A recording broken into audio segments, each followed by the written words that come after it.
you can. I know that's going to be hard for some of you people who are in command staff positions. So maybe one or two of you could keep them on if you really absolutely have to have them. But if you can, I think it would help with the video conferencing, correct? Or the webcasting. The audio. So.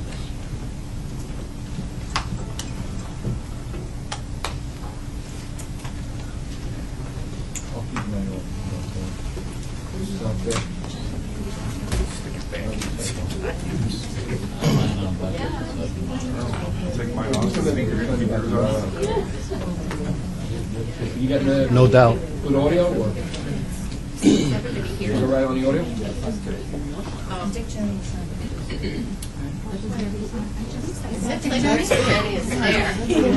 There he is. Yes, good afternoon. Hi, could we just hear from whatever commissioners might be watching by video? I see Dr. Jetty. Welcome. Commissioner, Dr. Willie is not here yet. I spoke to her office. She left her office approximately 10 minutes ago. Okay, great. We're just kind of counting heads here to make sure we have a quorum. We picked up on the We already do. Okay, and then I just have to wait until noon because of the webcast. So if members of the public are tuning in, we don't want to get ahead of them with our meeting. So at the stroke of noon, we'll get going.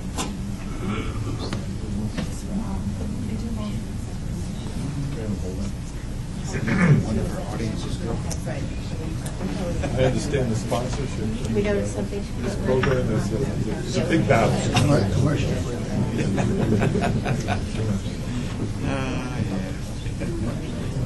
Every pharmaceutical company on earth is vying for an opportunity. Thank you.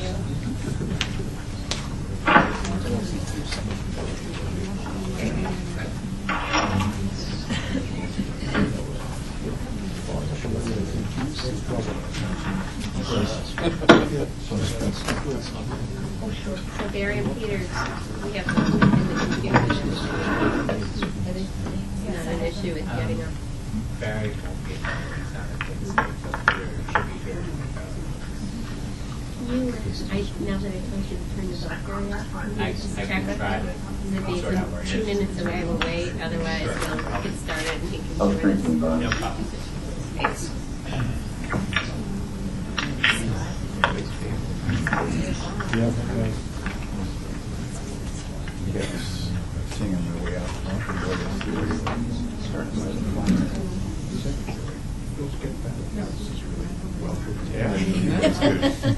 That's about the compliment. Yeah, I thought you could thank Kathy and just our folks.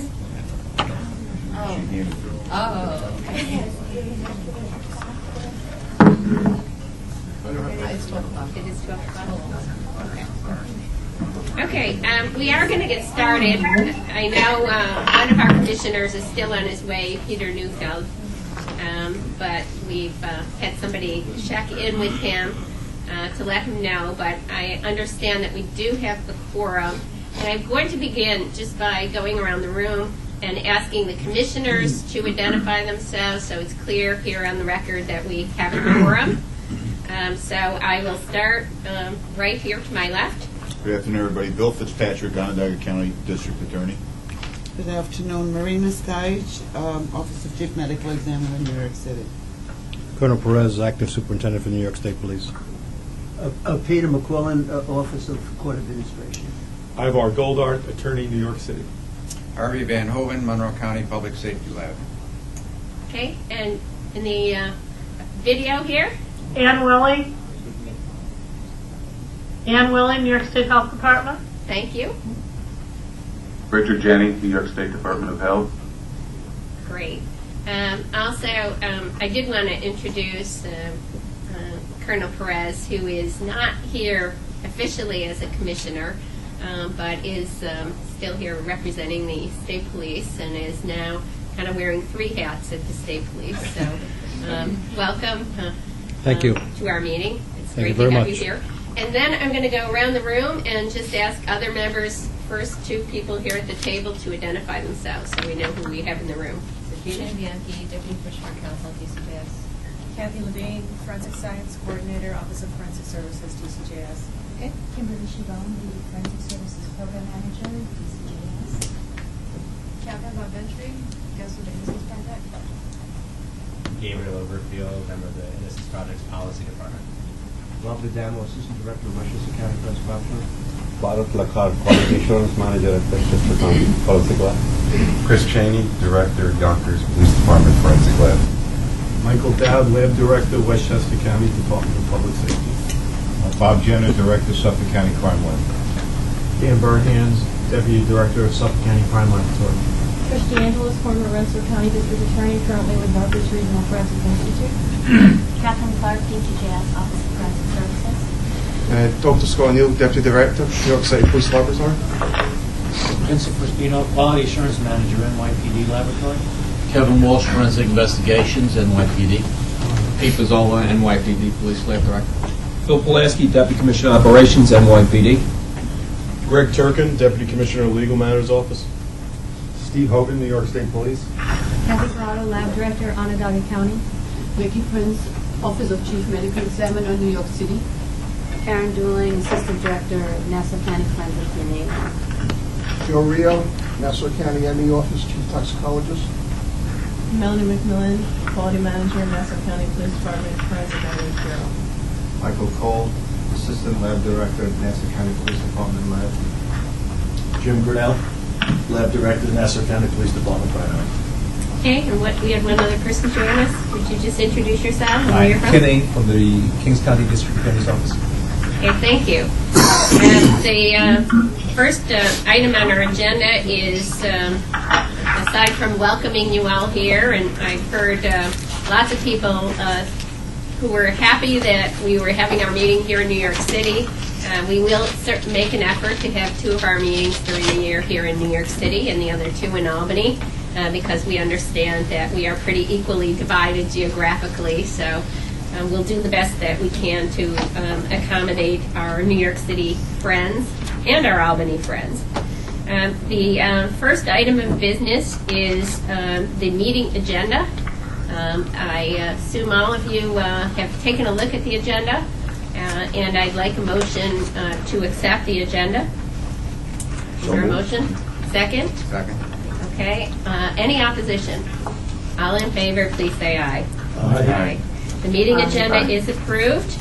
The next item of business is approval of the minutes for December 20, 2007. Those minutes were previously provided to all of the commissioners, and I hope you had an opportunity to read them. Are there any additions or corrections to the meeting minutes for December 20?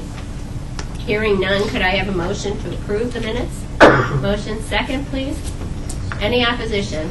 All in favor, please say aye. Aye. Okay, the minutes are approved.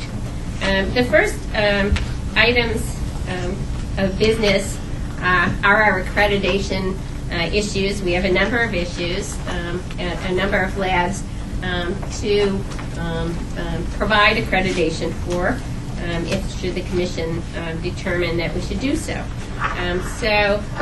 You have had the materials on all of the various laboratory inspections done by SCLAB Labs and recommendations of SCLAB Labs, and we're now going to review them. We're going to take each one individually, as has been our practice, and we're going to begin with the Suffolk County Crime Lab. Catherine Levine is going to just present a brief overview of the SCLAB Lab recommendation. Catherine? Yes, the first laboratory up for discussion is the Suffolk County Crime Laboratory. They had their SCLAB Lab Legacy inspection in September of 2007. And there were a number of issues that or criteria that needed to be remediated for that one. This laboratory inspection report was discussed at the December meeting. And at that meeting, the commission decided to write a letter of concern because of the number of no's, essential criteria. That letter is included, that letter went to the chief medical examiner, and that is included in the binders. There was no, I think, response to that letter. The QA audit was reviewed by the DNA subcommittee in January of 2008, and the binding recommendation letter to approve the laboratory for the discipline of biology is included as well as in that binder. The lab director is here. If there's anybody wants to have any further discussion regarding the inspection, they have completed all their remediation, and ASPI Lab has voted to accredit them the disciplines of controlled substances, biology, firearms, tool marks, question documents, trace evidence, and crime scene. Now, since we actually have seats here at the table, why don't we ask the folks who are here from Suffolk County Lab to come up here to the table and just sit at the table in case there are any questions. You might want to sit together if you can, so we can see you. And welcome. And congratulations on the recommendation from ASPI Labs. Thank you. I know at our last meeting there were questions raised by a number of the commissioners, and unfortunately I think you were unable to attend that meeting, so that made it difficult for us to get answers to the questions, but we now see that ASPI Labs has reviewed the issues that were outstanding and is satisfied that you meet the qualifications for accreditation. But I would like to open it up to any of the commissioners if there are any questions to be raised. Judge McQuillan? Monitoring the testimony of someone who testifies and feedback. The FBI audit form has this notation: several methods of monitoring are possible, and labs may select an appropriate approach. What method do you use to monitor the testimony of an employee who testifies as an expert?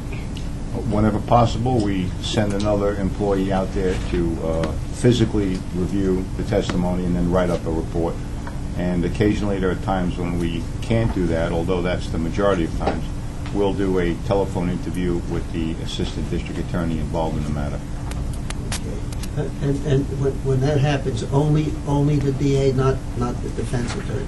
It's been our experience that it would be very difficult to access the defense attorney in that matter. So no, we don't inquire from the defense attorney. Could you speak up? We can't hear you here in Albany. Sorry. Okay. Okay. Somebody move the speakerphone in the middle. Should we move it a little bit closer? Okay. Well, I'll make an effort to speak louder. Thank you. Yes.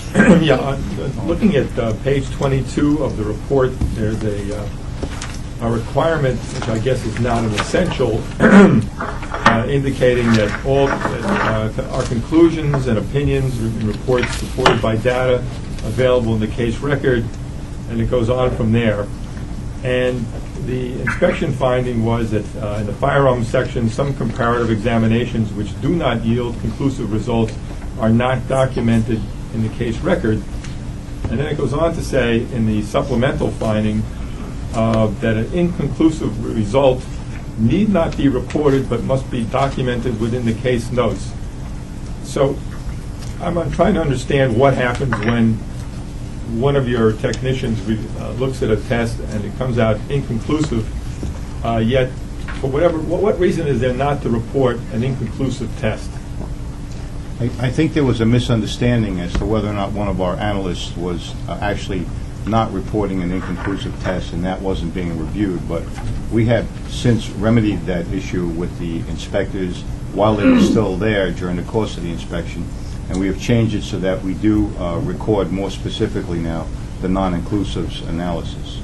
All right, so the non-inclusives would be in the case notes, but they wouldn't necessarily be in the report that would be transmitted to the end user? That would depend upon the circumstances and the volume of the evidence that's being analyzed. If it's specifically requested that a specific item be examined by the analyst, then that'll be placed into there as an inconclusive. But if the item's not being analyzed and it's just held as evidence, and it may or may not have been specifically looked at by the analyst. Well, so in other words, if there was no test, it wouldn't be reported as a test, obviously. Correct. But if there is a test that's done on a particular piece of evidence, It'll be reported. It's going to go into the report as well as the notes. Yes, sir. Okay, thank you. Pardon? Commissioner Goldhart? Right here, okay. Robert Jenna. Oh, I'm sorry, the lab director. Okay, Robert Jenna, for the record. Lab director of Suffolk County Lab. Okay, any other questions about the Suffolk County accreditation? All right, may I have a motion, please, to approve the accreditation for the Suffolk County Crime Laboratory? I'd so move. Also, with Chief, with the comment that I don't know, I'm not privy to the specifics, but somebody did a pretty fantastic job in getting the message and turning this around in a very, very good way. So my compliments to all of you, and I move it. Could I have a second? Yes. We have a question here in Albany. Yes, question. Dr. Jenny? Hi. Also like to congratulate the laboratory on its reaccreditation. Remarkable progress in addressing the essential and important citations from last survey. There are three important criterion or standards that have not been addressed. One of them should be addressed, and that is 1433. Was each examiner proficiency tested annually in each subdiscipline in which casework was performed? Dr. Jenny, do you know what page is 25. that? 25? Okay. I'm looking at page 25. It's a listing of the three important standards that were not addressed.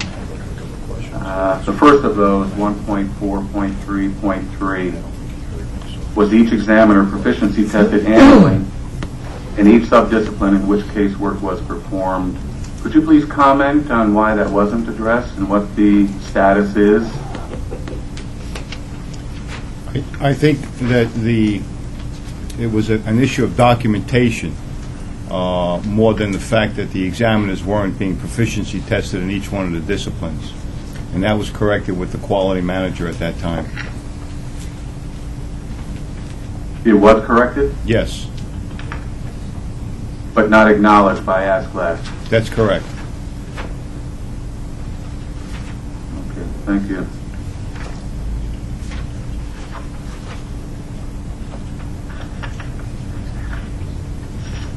Are there any other questions? So we have a motion and a second to accredit the Suffolk County Crime Lab. Any further discussion?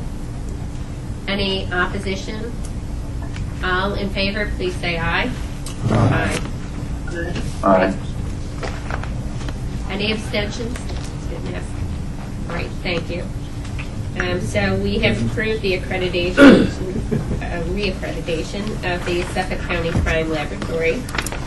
The next is the New York City Police Department Police Laboratory, which was approved for accreditation, international accreditation by ASCLAD Lab for a laboratory assessment on October 22nd to 26th. Catherine? Yes, this is our first laboratory, or our second laboratory to receive the ASCLAD Lab International Accreditation, so it's quite an achievement. You should point that out. They went through the board on March 20th. Everything has been corrected of any of the level 1 non-conformances.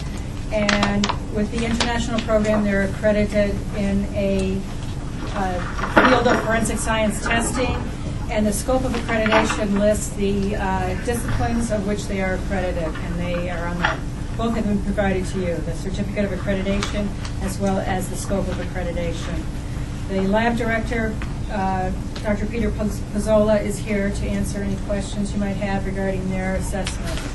So could I have the folks from New York City Police Department lab come up here, and we have seats, and I also want to welcome Commissioner Peter Neufeld, who has joined us.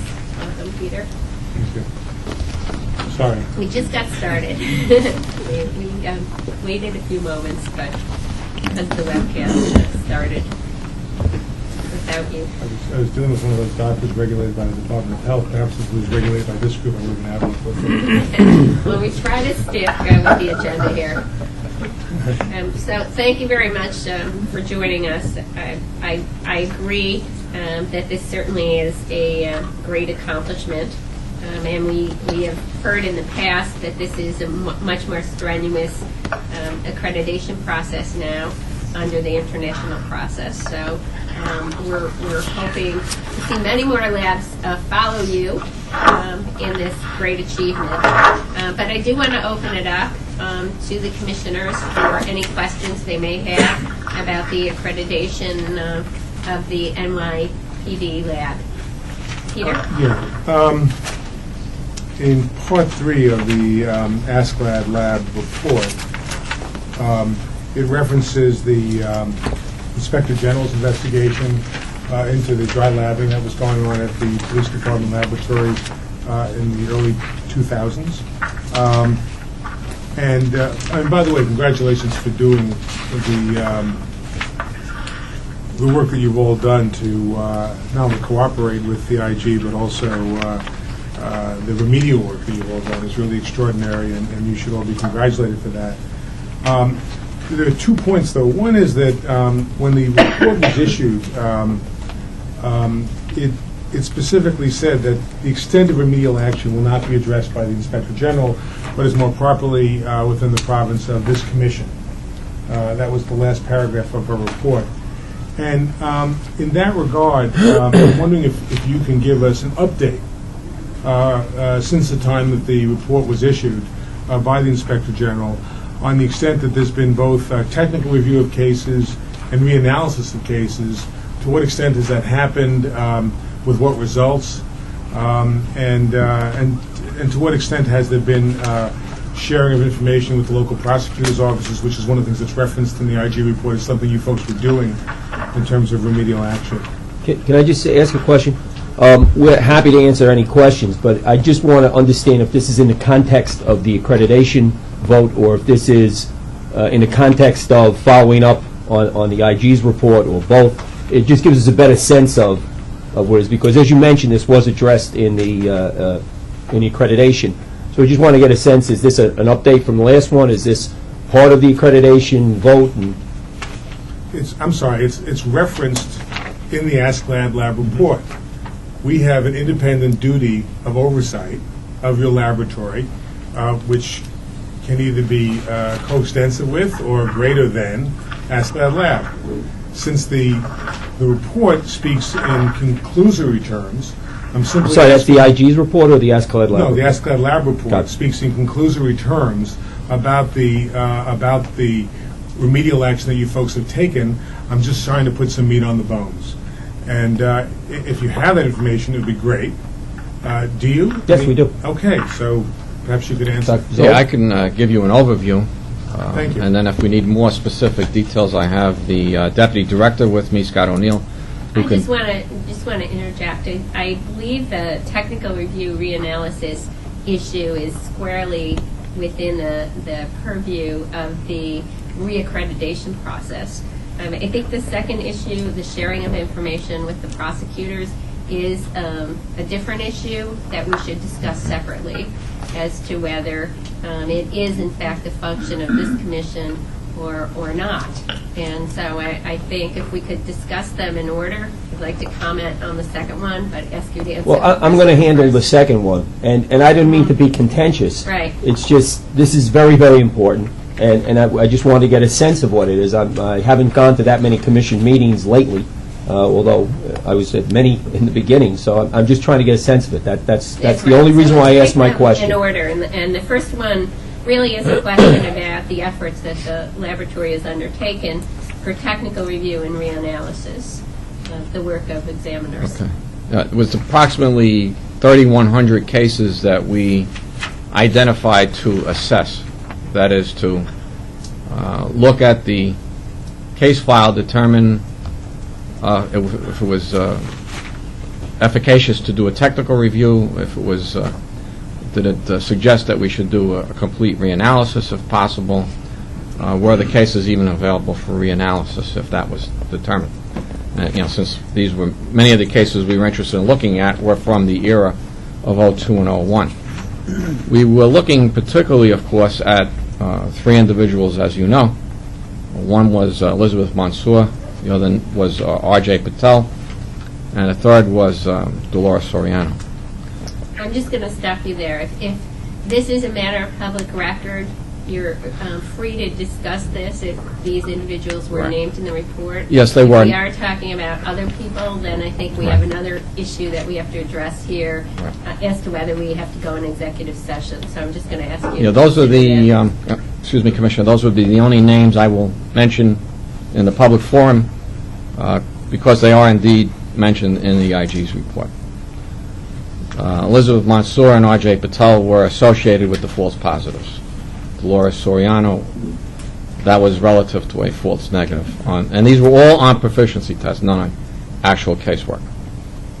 But in any event, we chose to concentrate from the year 2002 back to the last successful proficiency test in the year 2001.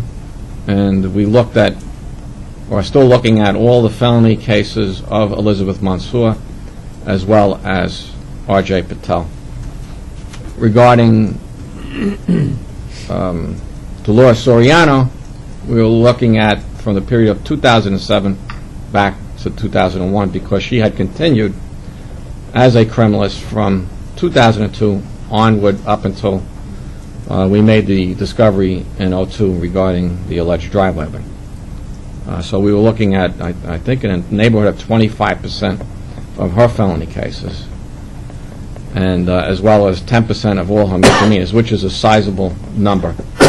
R.J. Patel was a relatively small number because he stopped working in 02, and he was a supervisor, so he was only doing approximately 2 cases per month during that time period.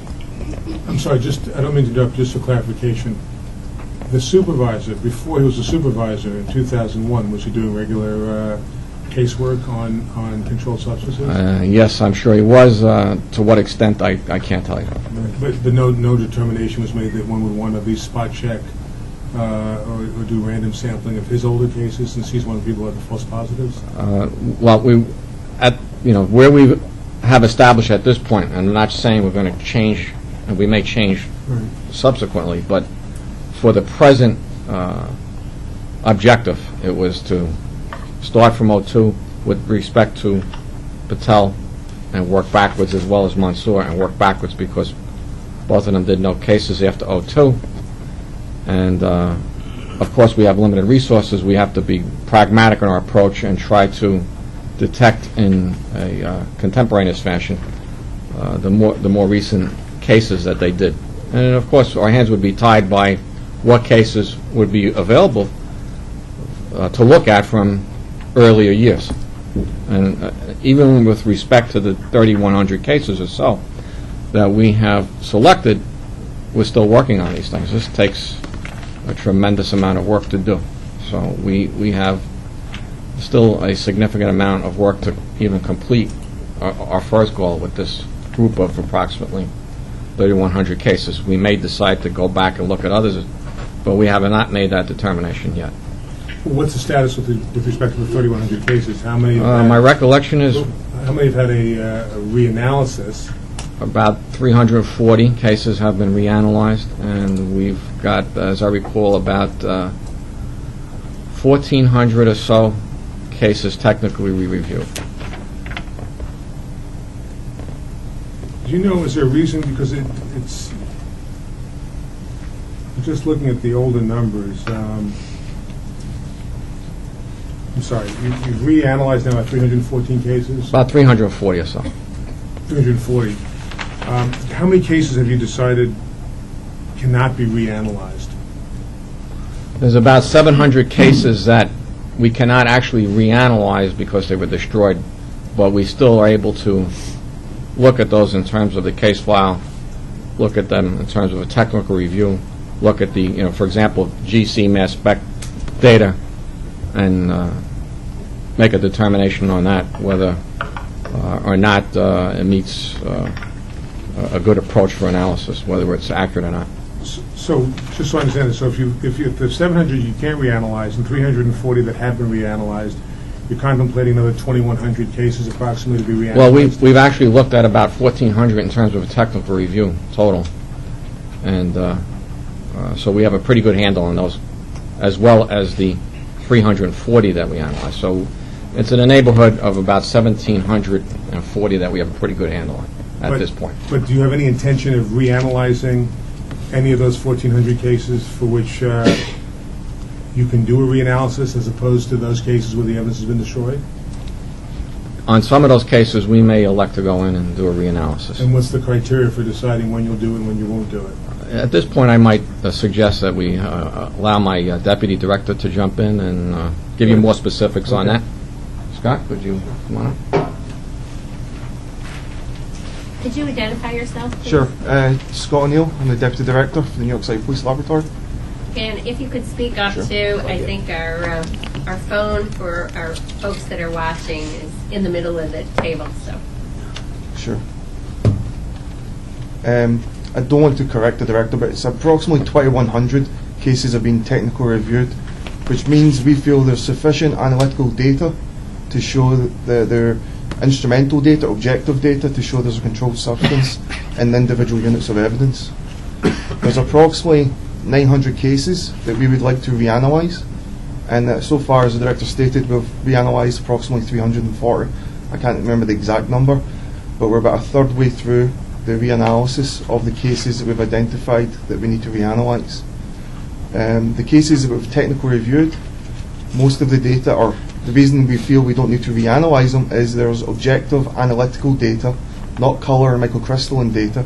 There's objective analytical data that supports the controlled substance that was identified in the original report. Is there any concern at all, since the initial allegations, which was found to be true by the Inspector General, that at least one of these individuals who had gotten false positives had actually falsified the data? In fact, because she hadn't done the experiment, is there any concern at all that the laboratory notes that you're examining to see whether or not, through a technical review, there's sufficient data that the controlled substance was present, that those laboratory sheets themselves are falsified? I would say no, because to generate the instrumental data requires you to go to the instrument and to do it, and there's people in the room, etc. It's not as easy as falsifying, if that was what occurred with the colour microcrystalline tests. That happens at the bench level. You're sitting by yourself. So no. At the policy at the time, just to point out, is if there was one bag of powder, we would do colour microcrystalline tests, which were sufficient enough to identify cocaine.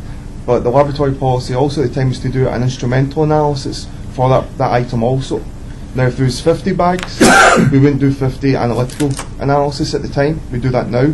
But at that time, so in that case, there was one bag, colour microcrystalline, identified cocaine.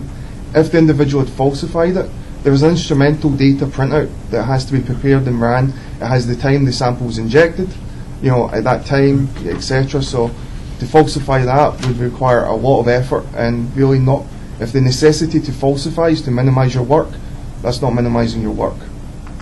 It would be almost more difficult to do that than to actually run the sample. So that's we feel very confident with the GC mass spectral data that we have that is reasonable. Of the 340 cases that you have so far reanalyzed, were you able to reanalyze residue from each of the bags in each of the cases? In certain circumstances we can, depending upon the packaging of the evidence, how the evidence was packaged. In other circumstances we were not, and that required us then to do we could have done other things, such as in a case the analyst may have analysed X number of bags for the charge, and there may have been an X number of bags not analysed. So if the packaging was not conducive for us to go to the residue, then we would analyse the unanalysed material individually and get instrumental data for each bag, and to see if we can concur that the weight charge was still there, if you're understanding my meaning. So we were able to do it in some occasions that the bags were packaged in such a manner that we could go back to the original packaging and take residue from those packaging. But we have 5 criminals working on this every day with a supervisor. So they're open up the cases. I don't actually see them opening up the case, but they're working on it every day. 2 very brief last questions on this, which is one, have you found any discordant data or discordant results with the 340 cases you've analyzed so far? There's inconsistencies. Most of them are administrative. There was one that does not raise concern for us because we feel as scientists we can articulate why this has occurred. And just one point I want to make out. We have found no indication of dry labbing in any of the cases that we've either technically reviewed or reanalyzed. There are some other problems that we picked up that I think Scott will discuss with you openly here. But we've also notified the DA's offices that if, in the event, we come across any indication of dry labbing on any of these cases we've looked at, we will immediately notify them, and a report will be immediately issued to that effect. All right, go ahead. So the one that, as a non-scientist, you may be concerned about, where this is maybe the major one, is just that the original analysis was, I think it was 7 or 8 milliliters of a liquid. The criminalists analysed the evidence and reported a no-controlled substance present. I think this was in 2002. So 6 years have passed and we recalled the evidence. When we opened up the evidence, this liquid was now residue. It evaporated. It was left with a gel-like residue, which we've still analysed. We analysed it and we identified methadone. Our opinion, of course, is we went back to the original sample. The original sample did show very trace amounts of methadone, very small amounts, but not enough to report in 2002. And what has happened is the liquid has evaporated, concentrated the sample down. Therefore, when we analysed it, we were looking at concentrated sample of methadone. So, as a layperson, we didn't have methadone. Now we do have methadone. That may raise a concern, but we believe there's reasonable scientific explanation for that. Other inconsistencies are generally administrative, and I can mention my case. One of my cases was reviewed, and he screwed up a case. Yes, my case was I did not record a colour test. One of the 6 colour tests, which is a presumptive test that does not lead to the identification. In my notes, I missed recording that colour test. So there are administrative inconsistencies. We're looking at these cases very close detail. As a result of this reanalysis and reexamination, have you come upon any additional reforms or changes you intend to make administratively to tighten up QA in the laboratory? Well, yeah. And if so, what? Particularly with respect to the compositing of the powder post-analysis. That was done up until June of last year. As a result of this corrective action, we decided to eliminate the post-analysis compositing. They were doing that because it was expedient and allowed them to move the process along quicker and allowed them to have a nice net weight that they could look at in terms of integrity issues later on. We determined that based on our experience that it would be wiser to maintain each sample as a separate entity, even post-analysis. Therefore, if you had a problem like was experienced in 02, subsequently you could go back and look at each individual item and reanalyze it. And so we, in June of 07, we eliminated the compositing procedure, if I recall correctly. Yes. And we also required that each sample, or for example, each container be separately sealed so that if it becomes necessary to look at the contents, we can do that. So that was a very big step in the process. Thank you very much. Just a couple of other points, if I may. With respect, it seems that, first of all, I'd like to compliment you on the due diligence that you're pursuing, and it's obviously both a very expensive and time-consuming effort, and I appreciate the level of intensity you're putting on this. But I have a question about, it seems that you're focusing on the aggregate weight situation. Is that right, basically? Yes, so that would be the one which would provide the most motivation, if you will, for Yeah. dry labbing, and that's why we looked at that particularly. Yeah, the only, and I totally agree with you, the only thing that concerns me is Mr. Patel's putative defense, which I don't know whether he's still maintaining or not, that he never cleaned his laboratory plate, which brings forth the issues of possible contamination of everything but the first analysis of the day. I don't know what I necessarily believe him, but I don't know what else to say about it. What I would say is that, as a criminalist, Yeah. that doesn't make sense, what he alleged. That's why I call it a putative defense. Right, because let's say you take a dirty plate, let's assume it's contaminated. Right. The process is to apply the reagent to the plate before you add the drug that you're testing. If the plate is contaminated in that particular area where you're going to conduct your test, the reagent will react with the contaminated area on the plate. This is how the process is supposed to be done. So if the plate was contaminated and then gave him a false reaction, he should have detected that at that point, before you add the evidence to the reagent drop. Now, I totally understand your position. I'm just suggesting that if in the course of your continuing investigation of this, an issue comes as to whether or not his analyses were in fact identifying the drug he was analyzing or the one he did 10 minutes ago, I would suggest that you might want to think about even pushing back further with respect to his work. And my recollection is that he was a pretty active chemist in his day.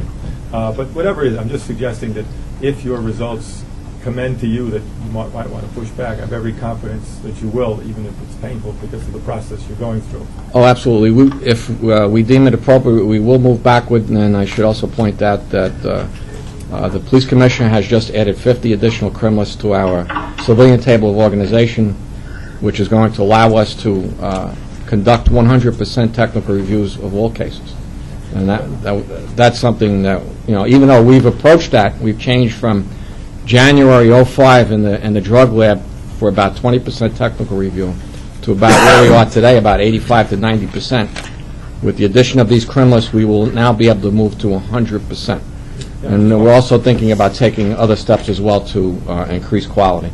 If I may move on to another part of the report, there are certain things that are going to be responses are due by the 24th of this month. A couple of items are still open. On the back of the report, I'm looking at, for example... Excuse me, can you hear in Albany?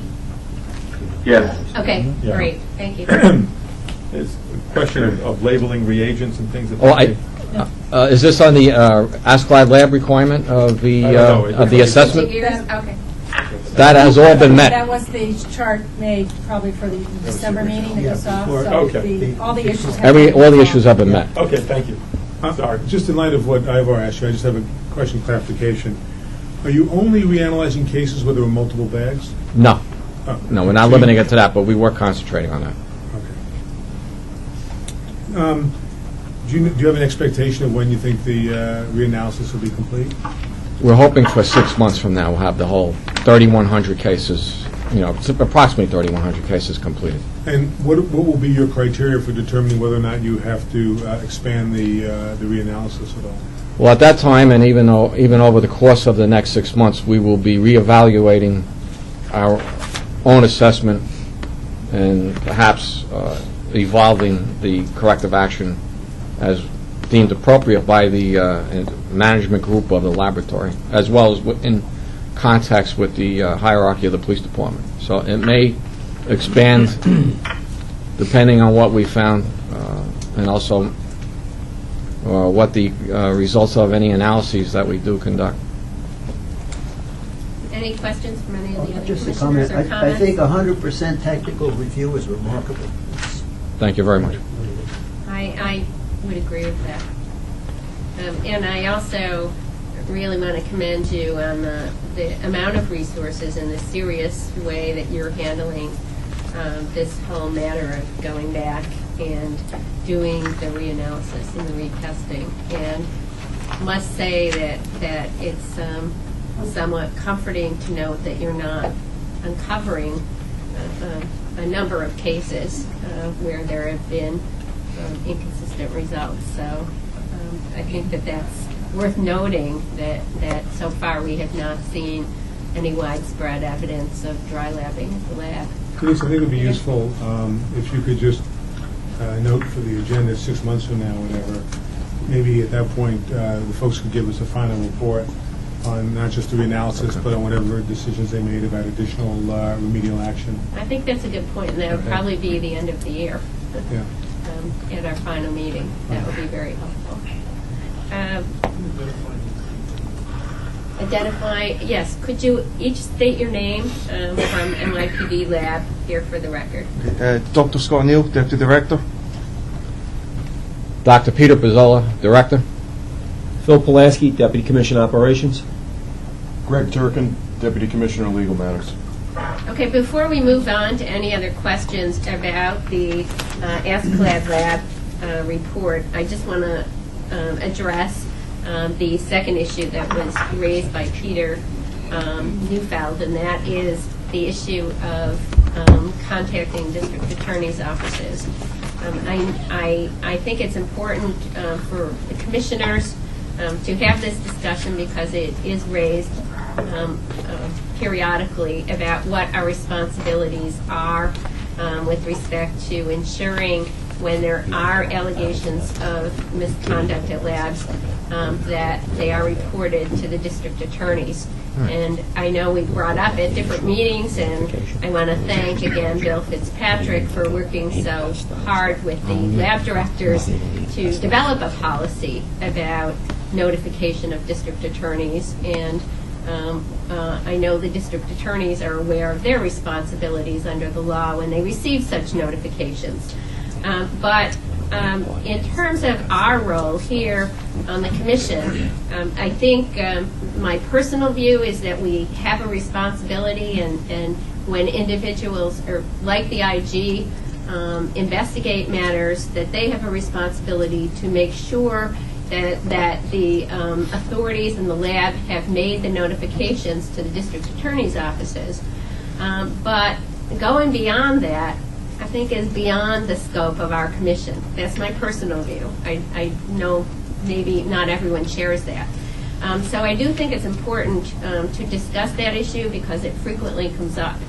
And what is our role here with essentially jurisdiction over the laboratories? Well, just a brief response, and then other folks should obviously join in this, but our fundamental responsibility here is one of oversight of the crime laboratories. And with respect to the district attorney's offices in this particular matter, there are two different types of referrals that are made to the district attorney's office. In this case, there was a referral made to the Queens District Attorney's Office because of allegations of actual criminal misconduct on the part of certain employees in the laboratory. Obviously, when we think about our oversight responsibility, we need to be apprised as to whether or not a determination was made by a district attorney's office that, in fact, a director or supervisor or someone else in the laboratory engaged in criminal conduct, at least enough to indict somebody, or if not, then we'd like to know that as well, because we have oversight responsibility for the laboratory, and to the extent that a determination is made that people in the laboratory, while on laboratory time, engaged in criminal conduct, is in the heartland of our oversight responsibilities. Two, with respect to the referral of cases that are the subject of these three examiners' body of work over a period of time, I believe, that we have a responsibility to make sure that the laboratory, in carrying out its own professional responsibilities, gives a comprehensive report to the appropriate district attorneys about the cases that may or may not be affected. And I think that's part of our oversight responsibility as well, to make sure that the laboratory supervisors are doing their job. I'm incredibly impressed with the report that we heard today from the folks in the laboratory about how they're dealing with remedial action. But referrals to a prosecutor for either of those two reasons still falls within our jurisdiction because it is, frankly, about oversight. So I don't think we disagree then, because we're talking about ensuring that the referrals are made to the district attorney's offices. Well, we're also concerned that the referral that's made is complete and comprehensive. To simply say there's been a referral without understanding the content of the referral or the scope of the referral doesn't answer the question. In any kind of oversight entity, those questions need to be answered as well as, was there a referral? Okay, because that doesn't answer the I fundamental don't question disagree about with the you extent. about that either, that Okay. should be a referral that is a thorough referral of the facts. So if, I don't know if other people here want to weigh in on this, but if not, then what I'd like to do is simply ask them, and I'm not asking for case names, I'm simply asking the number of cases that were referred to the different district attorneys, number one. And two, and they may not be able to answer the second question, but perhaps you could, if you know, or there's a way that this commission could find out, which is what happened of the referral that was made to the Queens District Attorney's Office with respect to certain people in the laboratory. So I guess we I'm can sorry, with respect to ask the question. with the latter question, that information you would have to get directly from the Queens District Attorney's Office. I'm not privy to that. Yeah, well, we're not in a position that we can make representations for Judge Fine, Wells. you don't know. Right. Right. That's the answer. We don't know. First question. Right. Well, now, I don't recall exactly your first First question. question was, you said, it says in the report of the IG that you've been working with all 5 prosecutors to apprise them of cases where questions are raised about the integrity of the result. And my question to you is, how many cases have you identified to the 5 district attorneys where that is a possibility? Well, again, in none of the cases that we have looked at have we detected any signs of trilabbing. That's not to say that it didn't occur. We have not detected that. We have come across some technical problems that would be more in terms of perhaps depriving a prosecutor of going forward. For example, the methadone one that Scott mentioned, and other cases of that nature. We did sit down with the 5 district attorneys, representatives. These were executive level members of each of the district attorney's office from the 5 boroughs. As you know, we have a customer working group, or perhaps you don't know. We meet approximately quarterly with the DA's office, all 5 of them, and we sit down and we go over these kinds of issues. And in April 07, when this broke, they received a copy of the correspondence that I had sent to Accreditation Lab that you have received. So that document, which summarized the overall incident and what we were thinking about doing, what our approach was going to be to resolving this, was discussed at a follow-up meeting with them, as I recall, in May. At that May meeting, we identified what kinds of cases we were going to look at, how many from each of these 3 individuals that we talked about just a few moments ago, as well as random selections from other examiners who have no identified problem, to see if there was any systemic problem in the laboratory. So that is all underway. But again, we have no cases that we have identified that we would refer to the DA's office that are an example of detected dry labbing. So we do have some, relatively, we do have some issues such as the methadone case and others like that, which eventually will be will generate a laboratory report which will be given to the DA's office. We have not as yet. Okay, so just so I'm clear on this, so as of now, not a single case has been brought to any of the 5 prosecutors' attention that there may have been an erroneous result. That's correct. What about bringing to their attention the names of the 700 or so cases where the evidence has been lost or destroyed in the intervening years for which you cannot do a reanalysis? Well, even those cases where we can't do a reanalysis, we may be able to do, and we have done many technical reviews on those particular cases. We have made a list of all the cases that we identified that we wanted to look at. Now, I just want to emphasize that it wasn't up front that we decided we had a problem with these 3,100 cases. These were just merely the 3,100 cases that random concentrating, if you will, on those 3 examiners, as well as other parties in the lab, that we wanted to look at. And that list has been forwarded to the district attorney's office. So this is the 3,100 cases? Yes.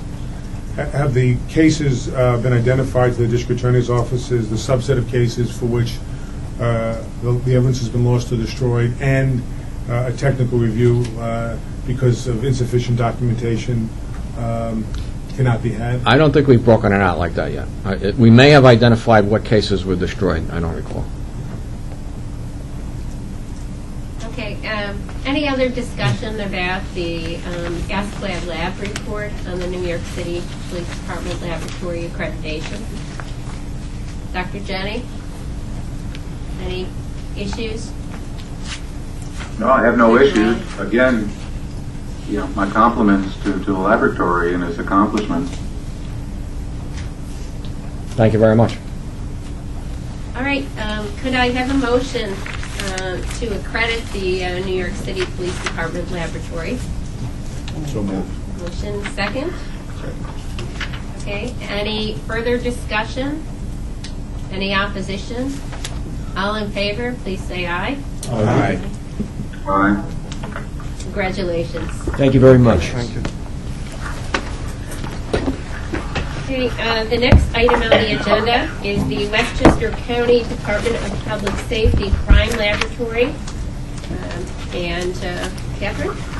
The Westchester County Department of Public Safety had their ASCI Lab Legacy inspection on December of 2007, and they have recently gone through the Board of Directors on ASCI Lab and have received accreditation and finalized any remediation and have received accreditation in the disciplines of firearms and marks, of which is only firearms that they are going to seek accreditation, latent prints, and computer forensics and crime scene. The laboratory director, Sergeant Michael Dowd, is here to answer any questions you have regarding their report. All right. Are there any questions about the Westchester County Department of Public Safety Crime Lab report from ASCLD Labs? Is that only firearms? Only firearms. Only firearms.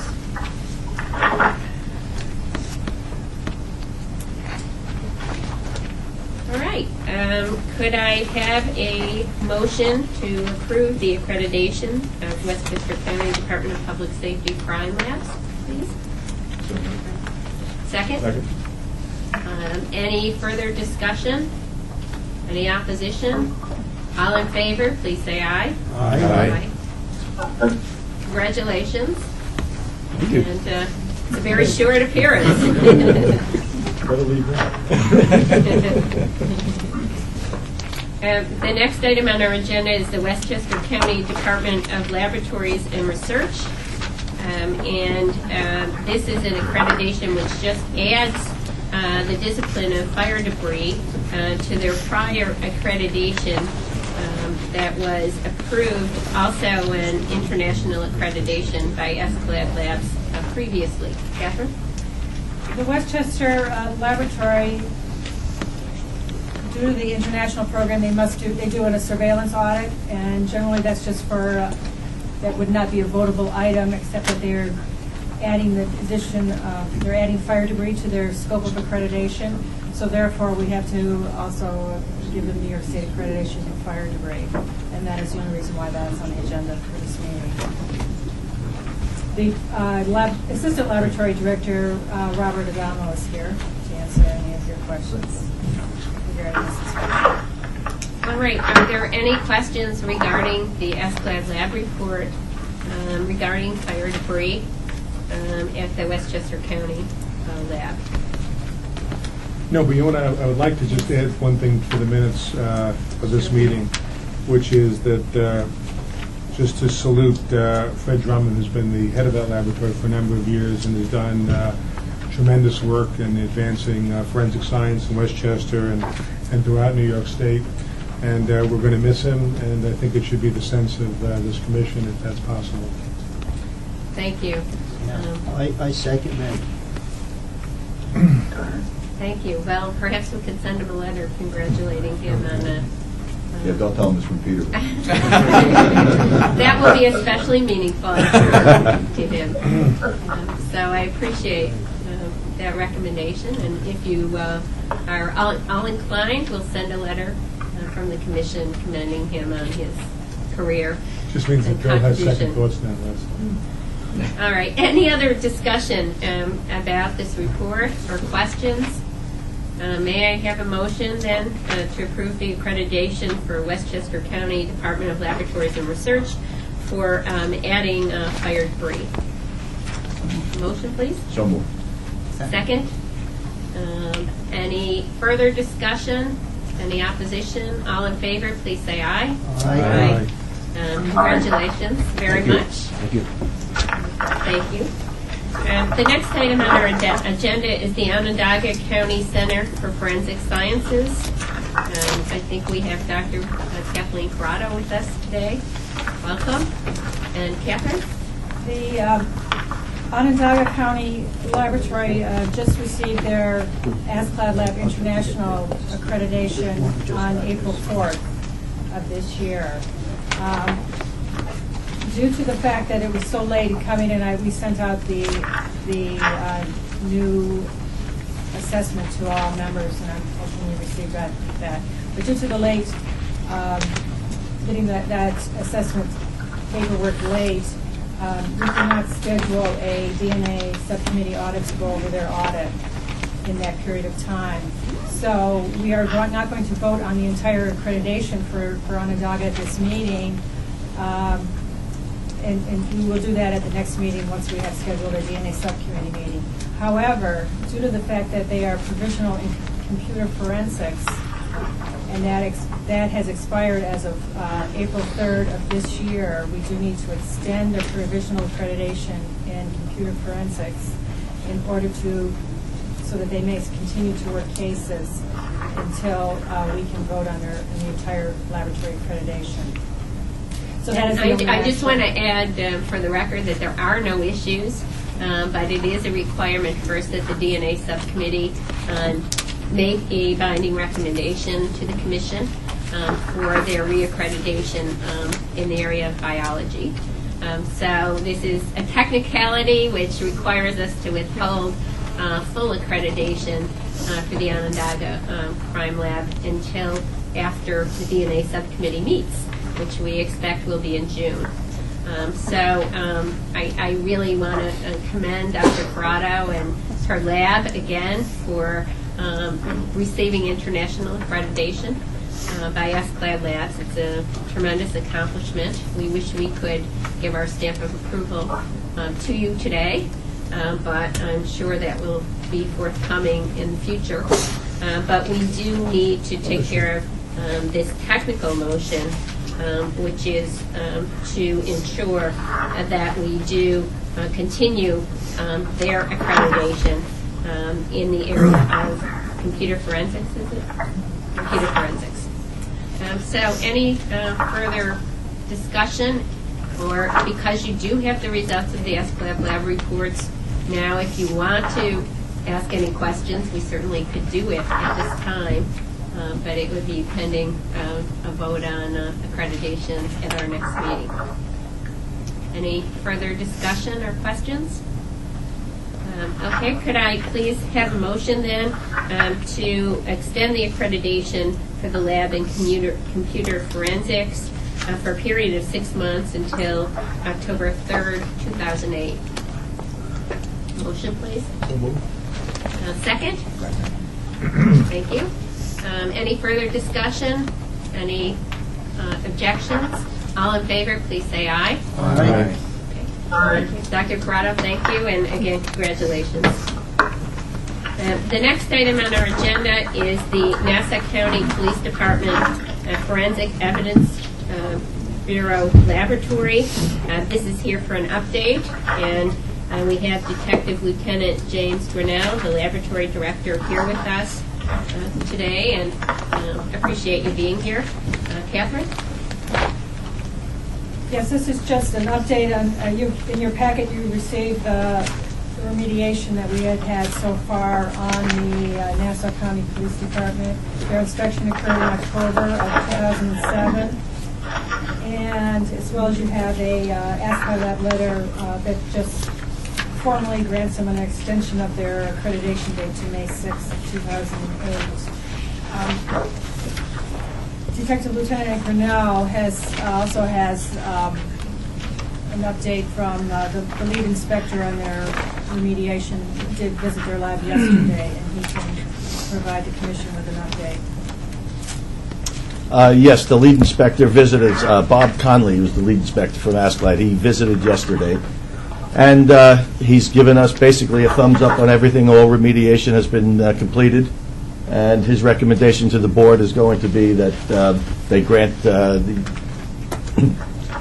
excuse me, that they grant an okay. Grant accreditation. Accreditation, I'm sorry. So we really are not going to take any action today, but we have had concerns because we have come so close to the wire a couple times with accreditation issues that we thought it was important to provide an update right now. I understand the accreditation by Accreditation Labs was extended to May 6th, 2008. Is that right? Yes. And Correct. so it's extremely important that they approve the accreditation at that point, or I believe the board meeting on April 27th. I'm sorry, Commissioner. I believe the board is meeting on April 27th. All right, so we are closely monitoring this situation. Again, we are happy that you were able to remediate the issues that arose, but we are obviously keeping an eye on receiving the final approval from Accreditation Labs before we can take any future or further action with respect to the lab. Is there any discussion or questions about the Nassau County Lab? The expiration date now. It expires May 6th? It does. What will happen on that date by us? Well, if Accreditation Labs approves them On April 27th? Right. I understand our regulations indicate that their accreditation will continue until we meet again. So they will be accredited in New York, but then we have to meet officially at our next meeting and re-accredit them. Is that correct, Council? I just wanted to ask, in the last meeting, it was anticipated that we would be past this process on February 6th, just because Accreditation Lab didn't meet. Well, Accreditation Lab needs 90 days after seeing the completed remediation on our end. They need to have 90 days to come back and check all documentation. So in other words, that was from yesterday. So at that point, we requested the extension to May 6th to give them the 90 days. Okay. Good. Now, the other thing is this is part of it, this report about the GSR procedures. Yes, sir. I guess it's an appendage to the Accreditation Lab report. I don't understand exactly what's going on here, and I just want you to correct me if I'm wrong, but again, if there are issues concerning whether inconclusive findings work their way into reports, is that a fair statement? I had reported on this back on December 20th. Right. We had an issue where we had added a caveat to our inconclusive reports. Accreditation Lab took exception to the caveat. We discussed it. We realized they were right, and we removed it. It was only one report that had gone from the laboratory. So we provided a supplemental. We notified the district attorney. The case had not gone to court at all, and we provided a supplemental report removing that caveat. We also changed our procedures to see that we will not add that caveat again. Right. So the caveat was just recently added. Yes. And how did that come to be? The creation of this caveat. The member of the section who was performing the scanning electron microscopy examinations felt that he could add this caveat. He had seen it and discussed it, and he brought it to my attention. That at the time I felt it might be appropriate, but as I said, it was pointed out it wasn't, and they were right. What did the caveat say? Basically, it stated that an inconclusive could mean that the person was not in any contact with the gunshot residue, or an inconclusive does not necessarily mean the person was not in contact. However, could have been hours later. They could have washed their hands. Well, no. I don't remember the exact. No, that's not what it says. Here's the exact language Yeah, in no, it's the a one-way letter. street, not a two-way. The findings may indicate that a sampled person discharged a firearm, was in close proximity to a discharged firearm, or recently handled a discharged firearm. That's powerful stuff. I don't believe that's the caveat. No, for the the inconclusive. caveat is the next, it's in the next paragraph. It's a sentence that says, the finding of this type of particle may suggest that the sampled person, okay, okay, but the sampled person discharged the firearm, was in close proximity to a discharged firearm, or recently handled a discharged firearm. And that's the part that you're taking out? Yes, sir. And it only went in one case, is what Yes. you're Well, saying. I have a follow-up question to that, which is, have the examiners been alerted that not only is this being taken out of the reports, but they should be careful not to testify with that type of caveat when they go into a court of law and offer expert testimony? Yes, sir. They have been cautioned? Yes.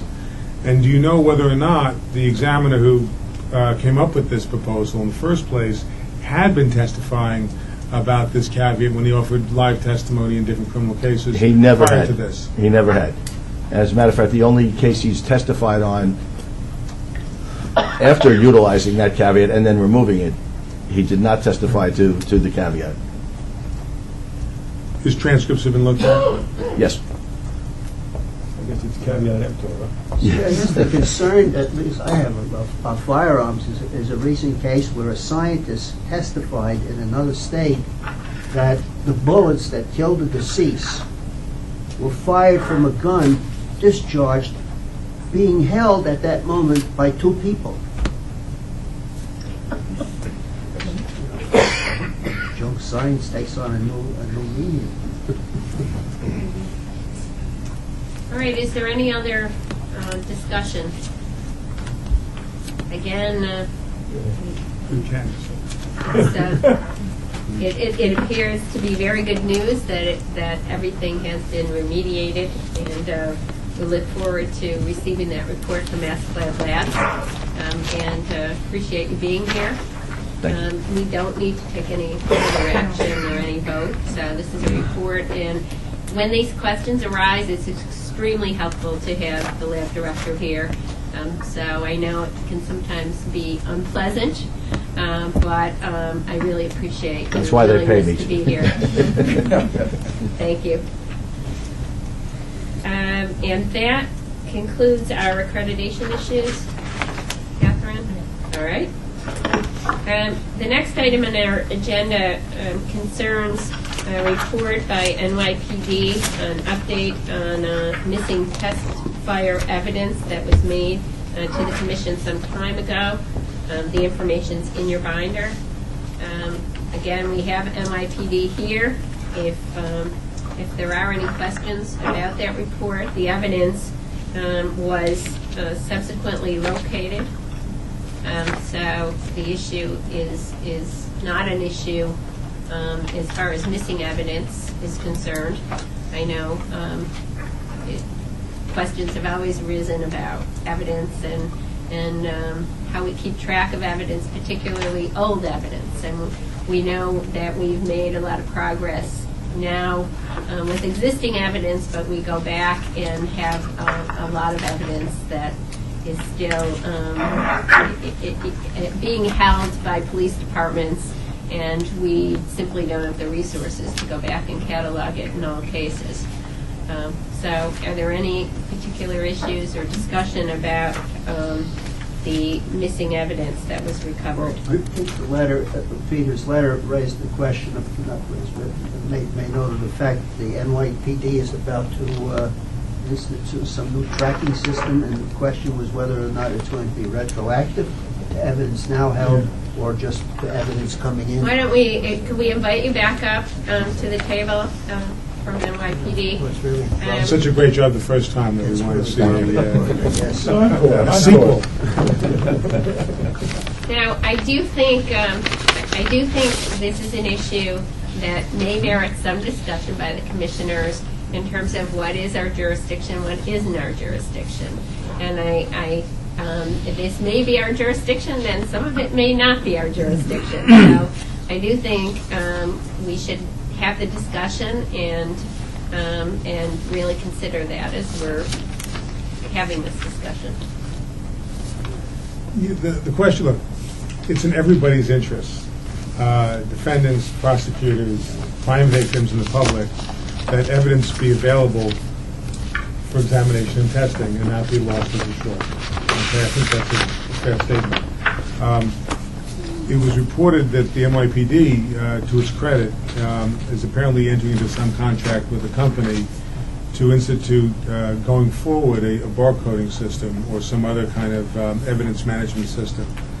And the question that a couple of us had is, do you know whether or not it's not going to simply deal with evidence that is accessed tomorrow or the day that the contract commences, but will there be an effort made also to barcode or apply whatever techniques you intend to apply to the tens of thousands of pieces of evidence that you currently have at the NY Police Department? Okay.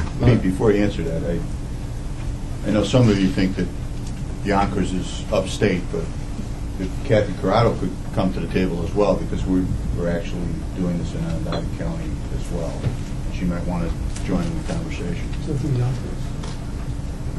No, I know that you think that Yonkers is upstate. There's actually 62 counties, and Onondaga is frankly ahead of NYPD on this. I just wanted Kathy there to, share in your interrogation for the next 20 minutes.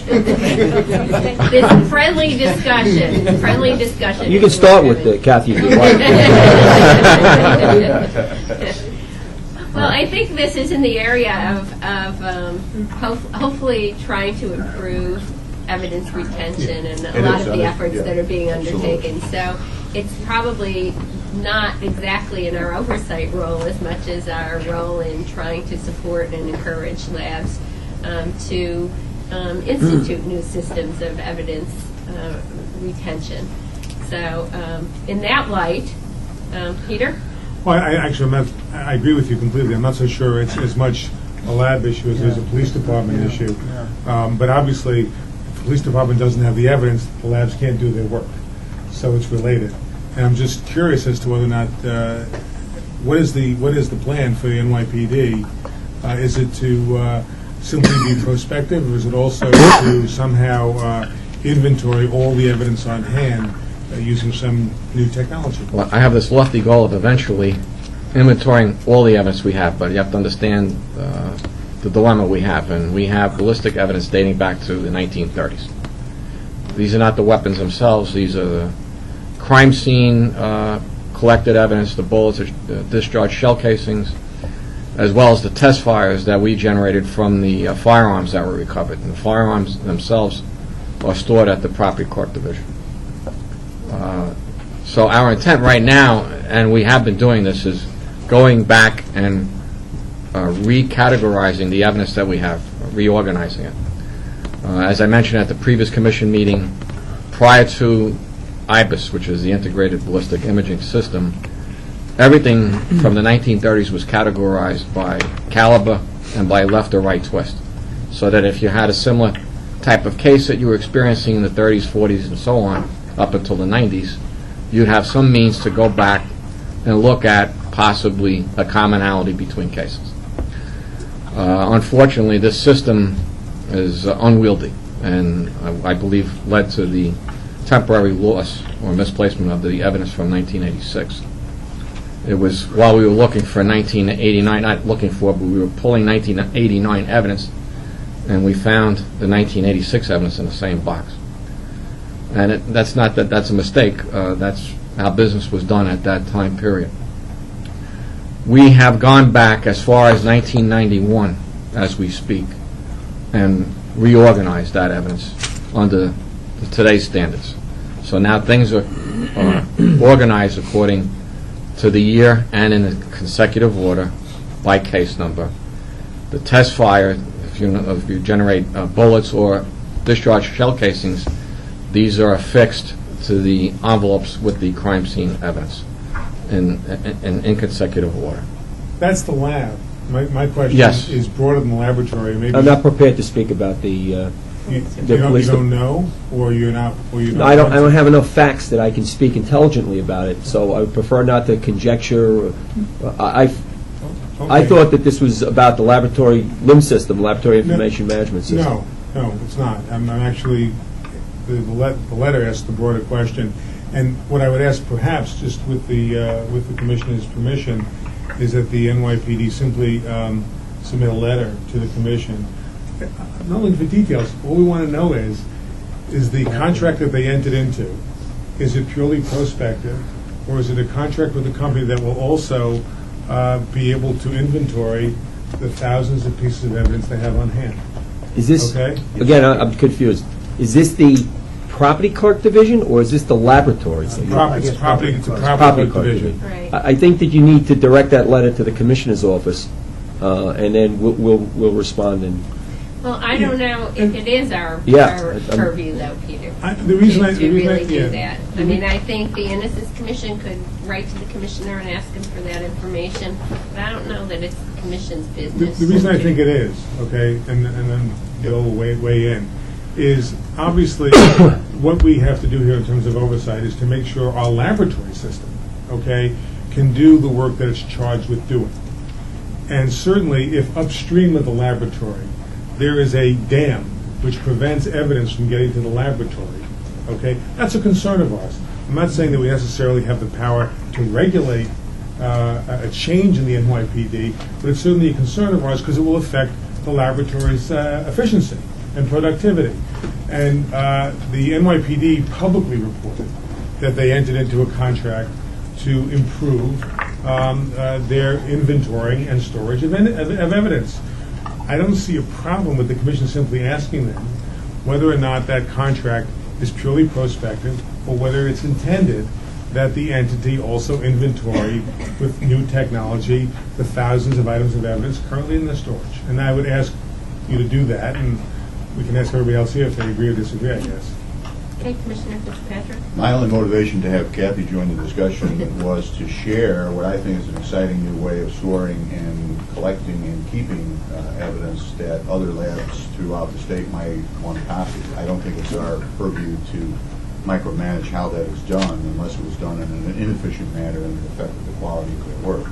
But I think that was my only reason for asking Kathy to join the discussion. if I could just say one thing in terms of the request, we store all sorts of property, peddler property, we safeguard property of a deceased. There's huge amounts of property that the NYPD takes in and has a custodial duty over that has absolutely nothing to do with the laboratory. So that's why I just... Now, that really is my reluctance here in terms of extending our authority. I don't think we have the authority over that, over the police department and the way the police department is cataloging evidence. I understand the desire to inquire and have the information. If the New York City Police Department feels that they want to respond to it, I'd be happy to have them do that, but I really don't see it as our purview and within the realm of our responsibility. I don't know if there's any other commissioners that want to comment before we decide. Well, just for clarification, because of the comment made by the representative of the NYPD, would you agree that a subset of all those pieces of property kept at the NYPD property division, that there is a subset that is testable using different laboratory techniques? Sure. Okay, and that some of the evidence that's kept there is in fact biological evidence, right? Certainly. Right. So what about then asking them with respect to the subset of items that are stored at the NYPD property division that have testable, laboratory testable quality or content, is any effort being made to retrospectively or retroactively inventory those items so they can go to the laboratory eventually? Why NYPD lab? I mean, our police department. Are we doing it to every police department in the state? I just don't see that it's our purview and jurisdiction. I actually would like to see us make that inquiry of every police department in the state. I think it would be a nice thing for DCGS to do, so we have a status on that. But the only reason I asked about NYPD is that they issued a press release saying that they were doing this. And I'm somewhat surprised at the pushback on simply asking them whether or not it's their intent to inventory existing evidence that might be testable in a crime laboratory in this state. I'd like us actually, if need be, to take a vote of the people here as to whether the letter should be written or not written. I hope that I'm not speaking in a tone that would cause my statement to be taken as pushback. That's not the characterization I would have put on it. If I'm somehow expressing it in a fashion that would indicate it's pushback, it's not. It's simply, this is a body that has a lot of power, and we need to understand when a letter comes from this body, is it a letter of inquiry? Is it a letter that affects the accreditation of the laboratory? What's the scope of the authority within to do that? That's all I'm asking for. I'm not pushing back. I agree. I mean, I also am not pushing back. I don't think it's our purview in the commission. So let's have a motion from Peter and Commissioner. Yes, Dr. Wiley. Perhaps one of the reasons we're discussing this is I'm not sure, and I personally don't feel I do, have a good understanding of what is retained by the laboratory, the entity over which we have oversight authority, and what, in terms of the chain of evidence, is retained by other entities, the police department that collected it in the first place, the DA's office that keeps it because it's a referred case. And perhaps one of the ways we could resolve this is to ask our crime lab directors to provide to the commission a review of that which the laboratory considers to be within its control and purview, and how the laboratory then obtains materials upstream. In the clinical lab world, this is the pre-analytical part of testing, often viewed as outside the scope of the lab, although the lab is expected to have policies and procedures to guide those who collect and hold and submit specimens, in this case evidence. And so perhaps we can get at this really in a different way, to ask the lab directors what they see as their role in dealing with those who possess the materials that come to the lab. But I would tend to agree that telling police departments and DA's offices what to keep, how to inventory, or even worrying about how they're doing it is not officially the purview of this commission. Any further discussion? Yeah, I don't think that was what's on the table here. I think it's a question of enlightening this collective body and the lab directors and perhaps other law enforcement personnel about what seems to be an excellent addition to dealing with chain of custody issues, which we have had to confront with, because they often fall at the doorstep of the lab when things go wrong, and just transmitting information. I don't see any purpose offered here of directing anyone how to do anything, but just informing this body as to what's available out there and what's coming online and what may be helpful, be it upstate, which is above 14th Street. Well, I think we are going to get to Dr. Corrado, who's going to talk to us about some of the things that she's doing. So I think that I think that's what the flavor of this is. I don't think we have any. So let's hear what the motion is then. Is there any further discussion? All right, thank you. The motion is not to instruct, order the NYPD to do anything.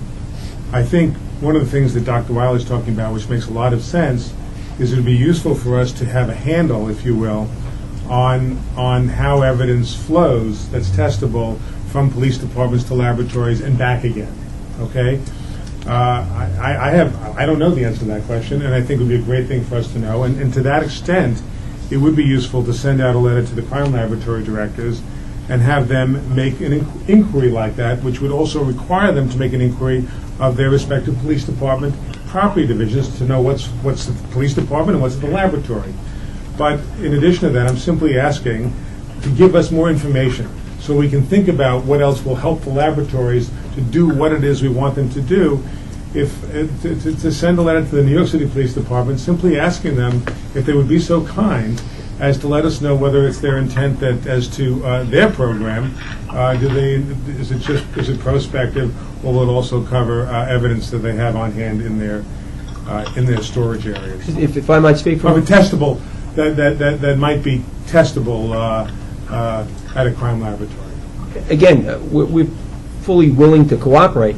In fact, we get these types of requests from the Innocence Project on a basis. They come to us in regard to cases or lists of cases, and we respond back on the part of the police department. So we try to, as best we can, accommodate the Innocence Project when they send us these requests. And we've had occasion to have legislators in with regard to this issue, and it's an issue I believe that is in front of the legislation, and it's an issue that is being debated and discussed and concomitant with the issue of how do you handle the evidence, meaning, do you barcode it, do come up issues of how do you store it, what proximity is one piece of evidence to another, what environmental controls you have.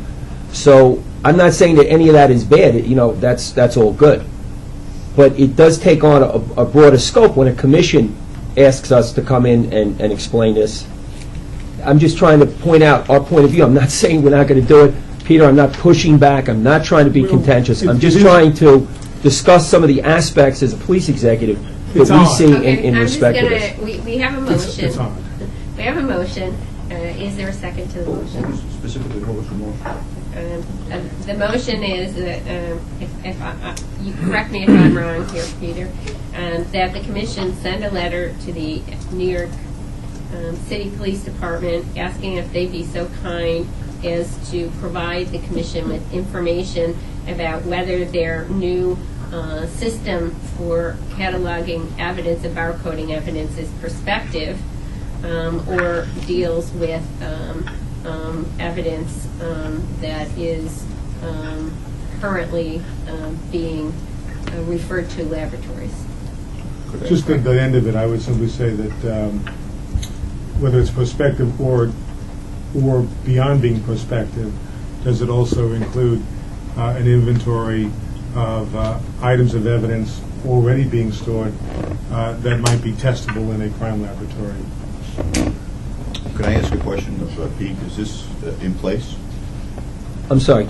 Are you talking about the property clerk division stuff or the police laboratory stuff? Is this new inventory system, is it in place? There are two systems. Okay. One is a laboratory information management system that Pete can discuss, and the other is a property clerk division system, which has not come within the chain of command of the police laboratory.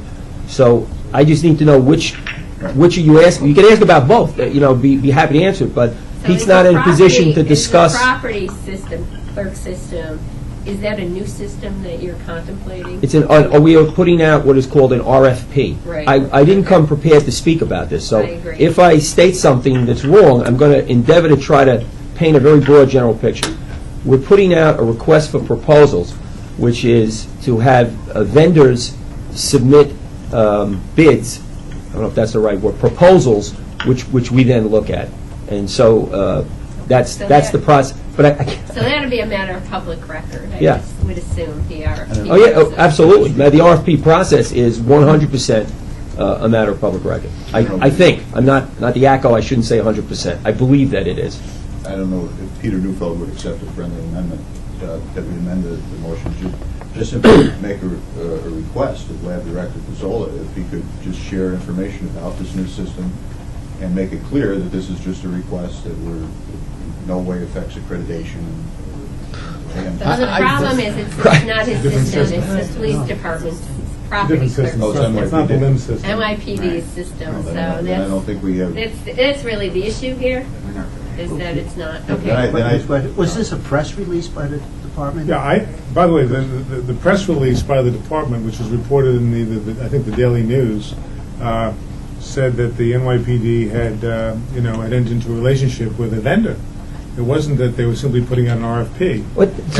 I'm trying to answer as best I can. Oh, I understand that. But my recommendation would be we go back to the Deputy Commissioner of Public Information who put the press release out. So I'm trying to answer the question, and Pete has more information in the press release than I have because I didn't come prepared to discuss this. I'm now really reluctant to discuss this because I don't want the commission to think that somehow I'm giving you the wrong information. So let's just stick with this, though. We have a motion. Do you want to withdraw your friendly amendment? Yes, I don't, it doesn't have any. Do we have a second? Do we have the second to the motion? We have a second to the motion. Okay, any other discussion? All right. Any opposition to the motion? Yeah, I don't think it's within our purview. Right, I don't think it's within the ground. Please raise your hand now so I can see. 1, 2, 3, 4, 5.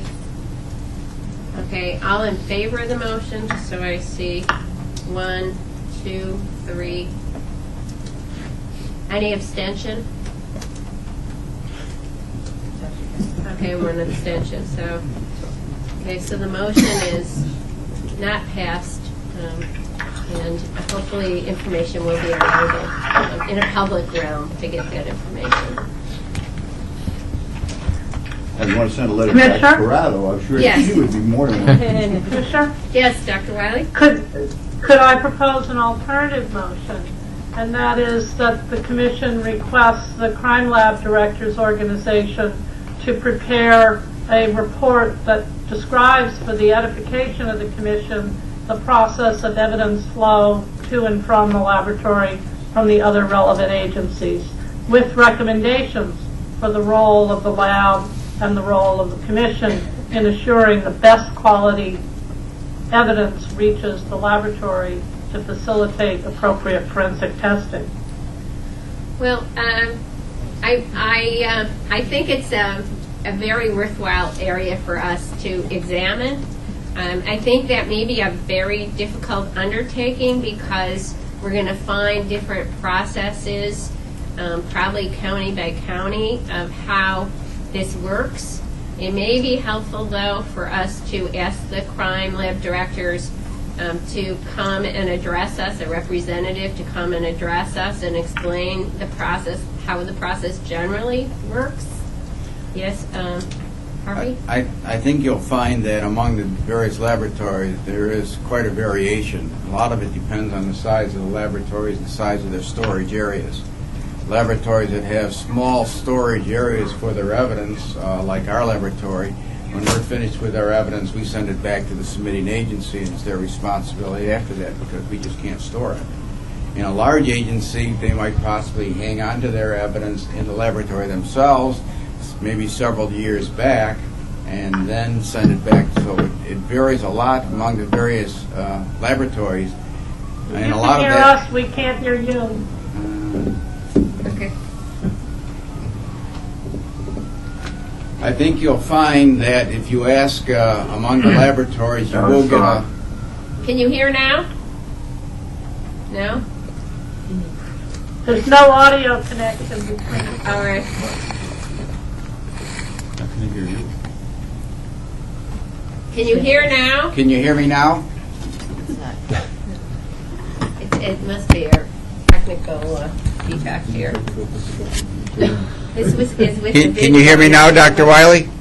See no harm in what Peter is asking for. We can hear you. We can hear you. You can't hear us. Why don't you write it on a piece of paper, hold it up to the screen. So, do we have anyone here responsible for the webcast equipment? Okay. Can we send someone to check? As far as Albany in the big room, can you hear us? Yeah, sounds good. Anyone hear us? They heard you, right, Peter? No one hears you. No one hears us. Oh, so this is something just happened. Yeah. All right. I go to say something. So we'll have to write them a note. Do we have to, under the rules, do we have to suspend the meeting until it's Discussion? fixed? It probably would be pleasant if we did, just because they're very engaged in the discussion. I don't know if we have No, but I think to, also, pursuant to state law, the don't we? webcast. Take a quickie break as we. So we can write check down on a it. sign. We'll tell them we'll take 5 minutes. We sent somebody to get the technical assistance people. Can you just make a sign? Or why don't you Can you call there? Yes, Kathleen. Did you go to get somebody? Yes. You have a low-tech fix, don't you? We have to, pardon? Can you call somebody yourself? Off the record? I wouldn't say that yet. We're still on the record until we know what's... Is somebody writing a note for them? Kathy, could you write a note for them? Gina, can you write a note for them and tell them if we're getting... Yeah, we just send up your pieces. That's what Careful. We can hear you.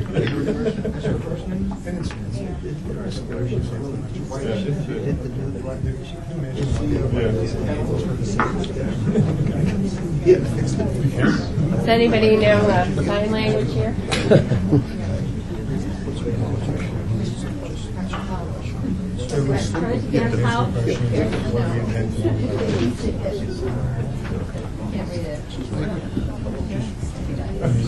Can't see it. You gotta put it right up to the camera. Okay. Oh, careful, Denise, you're on the angled up there.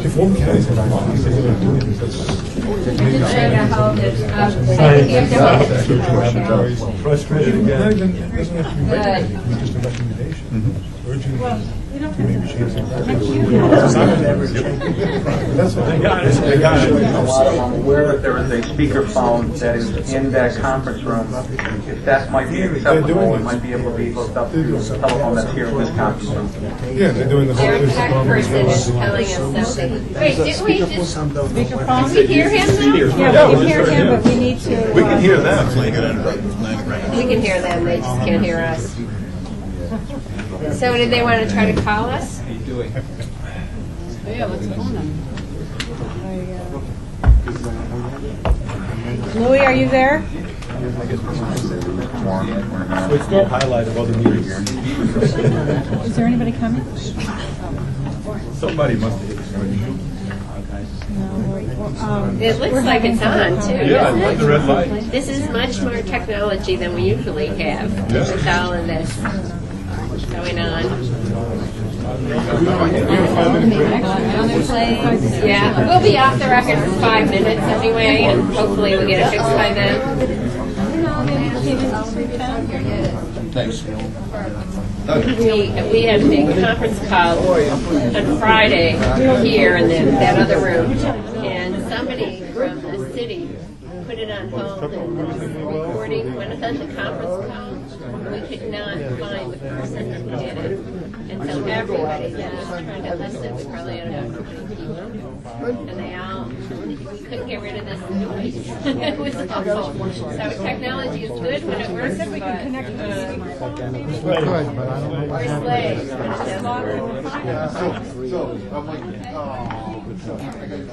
So wait a minute, if we can hear them, maybe the problem's in their end. Right? Does anybody know technology the problem? Maybe if they're in. We can hear them. I think it must be here.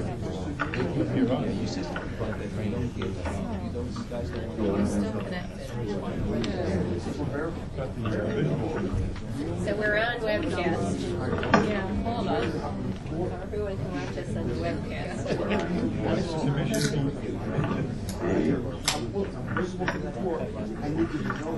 You always think those things in Washington, professional, everybody's out there. Everyone's trying to be like that. And I thought we were going to finish in record time here. Don't lose it. Oh, okay. So right now I don't want to know. Well, the question is, do we have anyone working on it? Oh, here it is. Okay.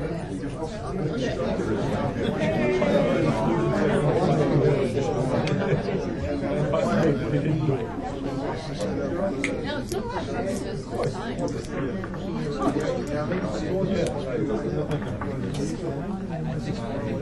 They don't have audio now. The connections are tight.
And I have my volume up all the way here.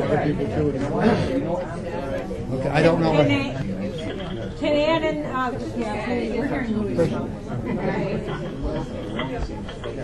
Dr. Jenny and Dr. Willie,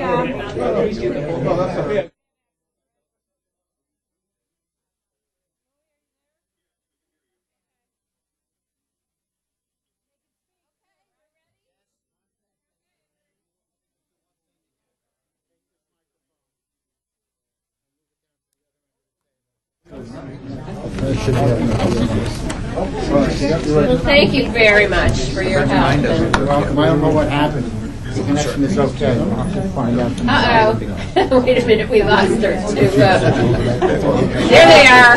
Okay. So, Harvey, we should. Yeah. And we are missing Dr. Jenny. No, he's here. I know, it's just our focus here. I don't know if we have anybody focusing it. Perfect. Okay. We're very sorry. We don't know what caused the problem, but we're connected by speakerphone now as well as the video. So can you hear us? Yes, we can. Great. Okay. Harvey, do you want to start again with your response? Yeah, Dr. Wiley, can you hear me now?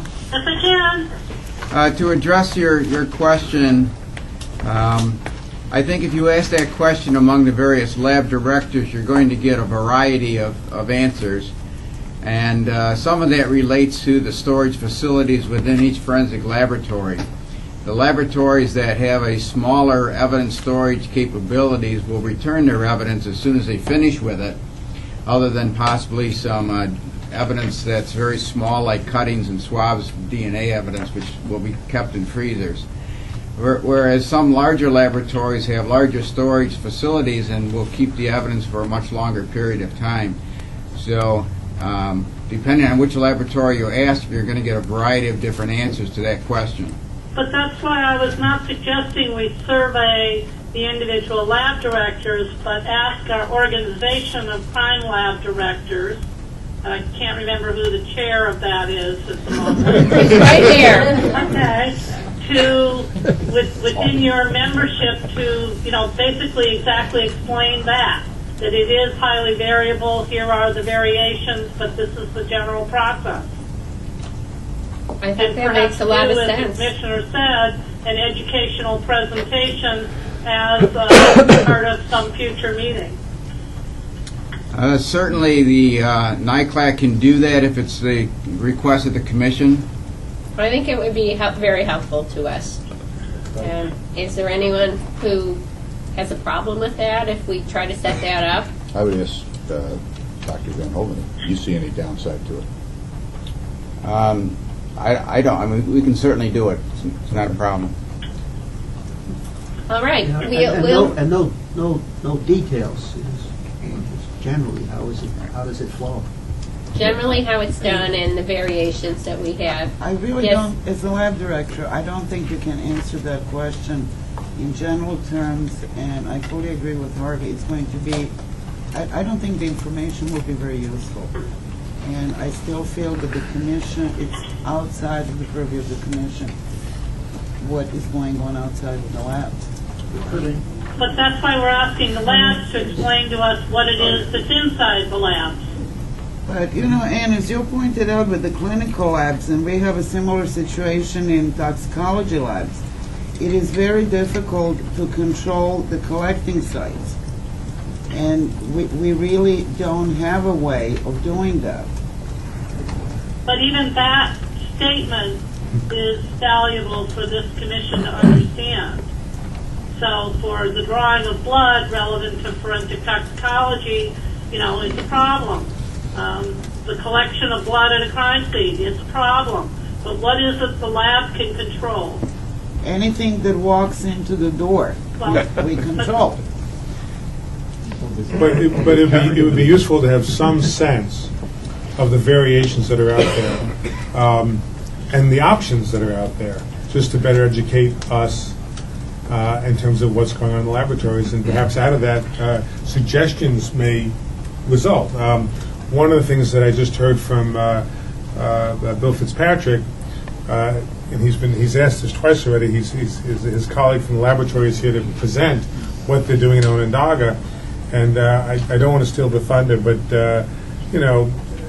for illustrative purposes, Bill, I don't know if you would. Could you just tell folks what's happening in Onondaga, just so people could get a sense of the possibilities? And why don't we, do you mind, Dr. Corrado? I think we could have both of you talk about. Yeah, I'll defer to Dr. Carter. We just sent out an RFP recently. We're actually almost finished with the contract. Almost finished with the contract. We're going to have each piece of evidence prospectively and retrospectively barcoded. Every police agency in Onondaga County, SPD, which is my main customer, will do all their evidence, and we'll try to get all the other towns and villages on board too. Just for practical purposes, so you understand the demographics and the system we have. We have 19 towns and villages.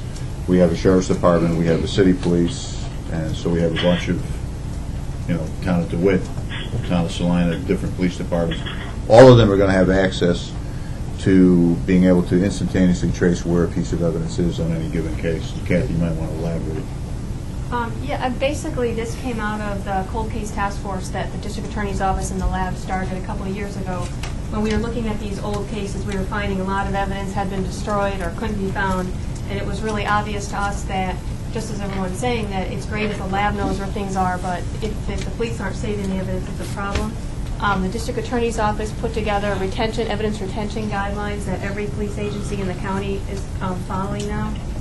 And what we decided to do was, and I know all the labs in the state have great LIMS and evidence tracking systems. What we decided to do in Onondaga County was to make a countywide evidence tracking system. So basically, it'll be a single database. So every police officer in the county, all 19 police agencies, the laboratory, the medical examiner's office, and the district attorney's office will be utilizing the same database for evidence. So we'll all have access to it. The evidence will go in under, it'll be one case number for the police agencies, and then the lab and the ME and the DA will have their own associated numbers. But every piece of evidence will be tracked from the time it's collected, no matter where it goes, and to the disposition. I think the benefits to that are a couple-fold. The first is that obviously it'll track evidence better, but also it's going to help the police agencies. And this is how, it took us a while to get them on board because, as you know, there's political issues with labs and police agencies. But I think the benefit was the evidence retention and disposal, because now their big problem was they're retaining evidence forever and don't really have a mechanism of know when they can dispose of it, what they can and what they can't. And so having all the evidence in there, the district attorney can put in the disposition of the cases. It'll automatically flag when the evidence has to be disposed of. They can pull up those lists to know what they can and can't dispose of. So they actually are on board. So we have commitment from all 19 police agencies. We had a consultant did a needs assessment. We sent out the RFP. The RFP went out, and those of you that are familiar, it ended up that Porter Lee, which many of the labs use, won the contract for various reasons. And we're actually finishing up the contract to sign with them. There's some minor details about maintenance agreements, and we're already purchased the hardware, the servers, and all the things that are necessary. So we're hoping within about 12 months that we'll be able to have this online. Did you get special funding or do a grant, or is this the county agreed to appropriate funds for this purpose? Because I know a lot of times this is a resource issue. What happened was we went to our county and they liked the idea, but obviously they weren't ready to support it immediately. So we did write a number of grants. Some grants from DCJS, as a matter of fact, helped support this. We've also written some federal grants for it. We've written some bioterrorism grants. We've asked for some member items. We're pretty much pulling funding from wherever we can. We're about 3/4 of the way there, and we're hoping that with our latest round of grants and also going to the county legislators that we'll be able to secure the rest of the funding. What would be do you know the overall cost of your project? For us, we're relatively small. The cost is probably between $500,000 and $700,000. For the county? For the entire county. And Now this is prospective only? No, everything they have on hand. Yeah, and the part of I should say the cost is relatively lower than initially thought, because the county already has the, I don't know the correct terms, but the wire, the correct communications between all the police agencies and the lab and the DA's office through a project called COI Leads. That's an Onondaga County project. So that actually reduced the That's a cost a big lot. part because- of this, right, too. we were all connected to begin with, so. Well, it sounds like a great project. Peter? Yeah, I think it'd be very useful not only to have NICLIC make their report, but perhaps you could come back at that meeting and give us an update on implementation, because that would be very useful just to see as an alternative what's out there. I mean, this is pretty remarkable that this is happening, and obviously it's a good thing in terms of public safety. It's a good thing in terms of justice and criminal justice. So it would be very useful to know how it's proceeding. Well, probably at our next meeting is going to be too soon, I would imagine. You're probably talking a year away or 6 months away or something for an update, right? Well, maybe an update at the, in the late fall meeting, whatever that is. That's 6 months away. They're moving a lot faster than he thought they were moving. Well, no, we just got. Well, again, if you'd like to, you're here most of the time. If you'd like to give us an update, we'd appreciate it. I can do that. Thank you very much. So I do get the idea that there is a consensus here that it would be helpful for the commissioners to hear a report, and we can help at DCJS help you work on that report as well, and we'll try to schedule it, if not for the next meeting, at the meeting after, but we'll aim for the next meeting to have a report on generally the different ways that we have of gathering evidence and providing evidence to the lab, so that we understand the whole process a little bit better. Right.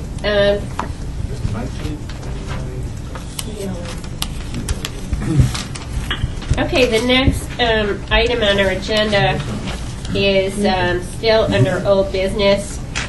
Commissioner Scheck requested certain information from the Department of Correctional Services on race and ethnic status by crime type from 2002 to 2007. It's been provided in your materials, and is it provided to Commissioner Scheck? Or we can mail it to him if he didn't get it since he's not here, to provide that information to him. The next item of new business is to follow up on Commissioner Fitzpatrick's correspondence on partial and familial matching.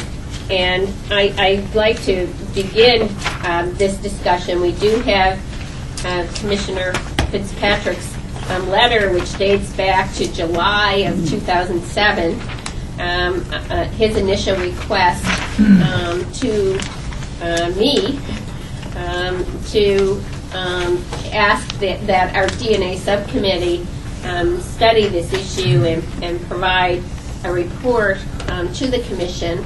As a follow-up to that letter, Catherine, do you want to pass around? A letter was written by the former director of our Office of Forensic Services, John Hicks, to the DNA subcommittee, asking and passing along the request from Commissioner Fitzpatrick. Now, I did mention this at our last meeting, and I want to state it unequivocally for people who don't understand that there is no intent by the Commission or by me as the chair to take a vote immediately on this issue. I understand, and I think we all understand, that this is a very complex issue, and that it is somewhat controversial among various parts of the criminal justice system. So I think any body with our awesome responsibility would study this matter very carefully. But it is a matter that is of concern to many in the criminal justice system as to whether we should expand or whether we should look at how we can use newly developed techniques that are being used in other parts of the world and other parts of the country. So with that in mind, I just want to make sure that everyone understands, because I think there was a feeling on the part of some commissioners that something was going to happen very quickly on this issue, and that was a cause of concern. That is not the case, but there has been several developments that had occurred in order to start gathering more information on this issue. And I think it's important that we talk about that, and Catherine is going to pass around a CD of a full day, partial day meeting that was held among many well-recognized authorities on these issues, that was hosted by our Office of Legal Counsel several months ago on the issue to gather information if you were not able to attend. I understand some commissioners were able to attend, but I was one that was not. So that is in part an effort to start examining this issue.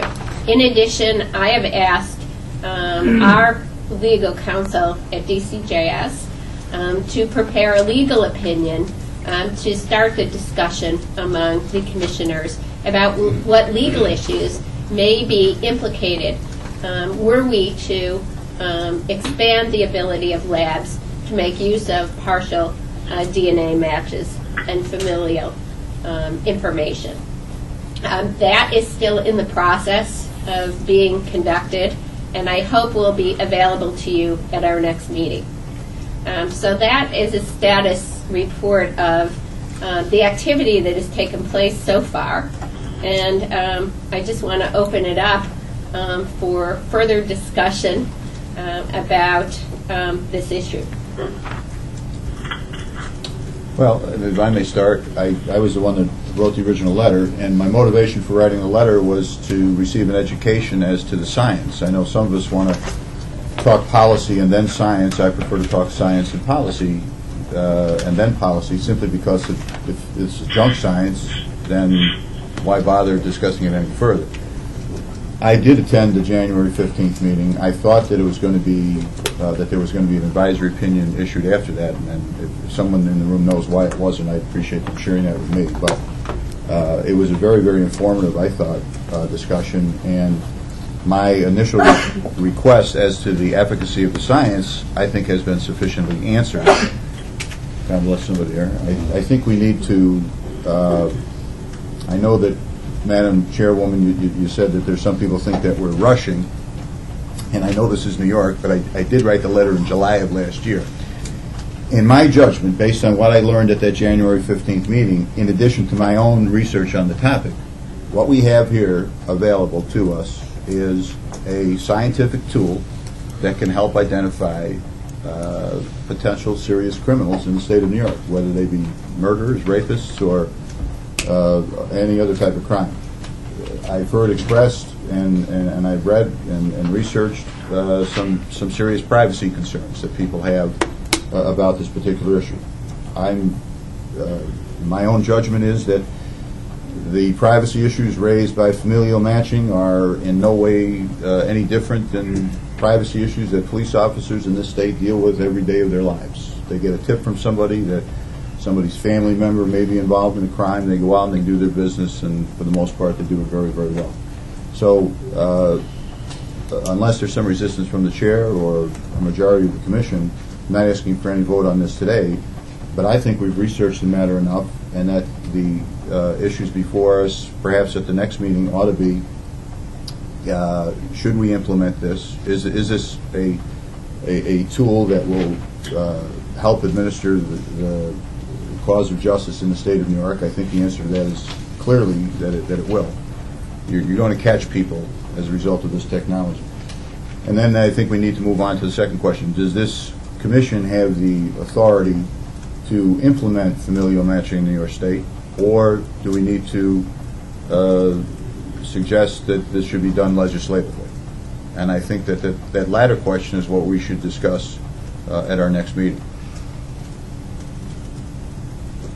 I would just like to add, whether or not included in this discussion is whether the opinions, I suppose council will weigh in on this to a certain extent, whether the current law, and creation of this data bank would allow for familial searches without regard to whether the science is excellent. In other words, I agree that the science, let's look at the science as a touchstone. Secondarily, and just as equally important in terms of our authority, is whether or not we think the law that currently exists provides for it. And that's really what the legal opinion that we've requested will address.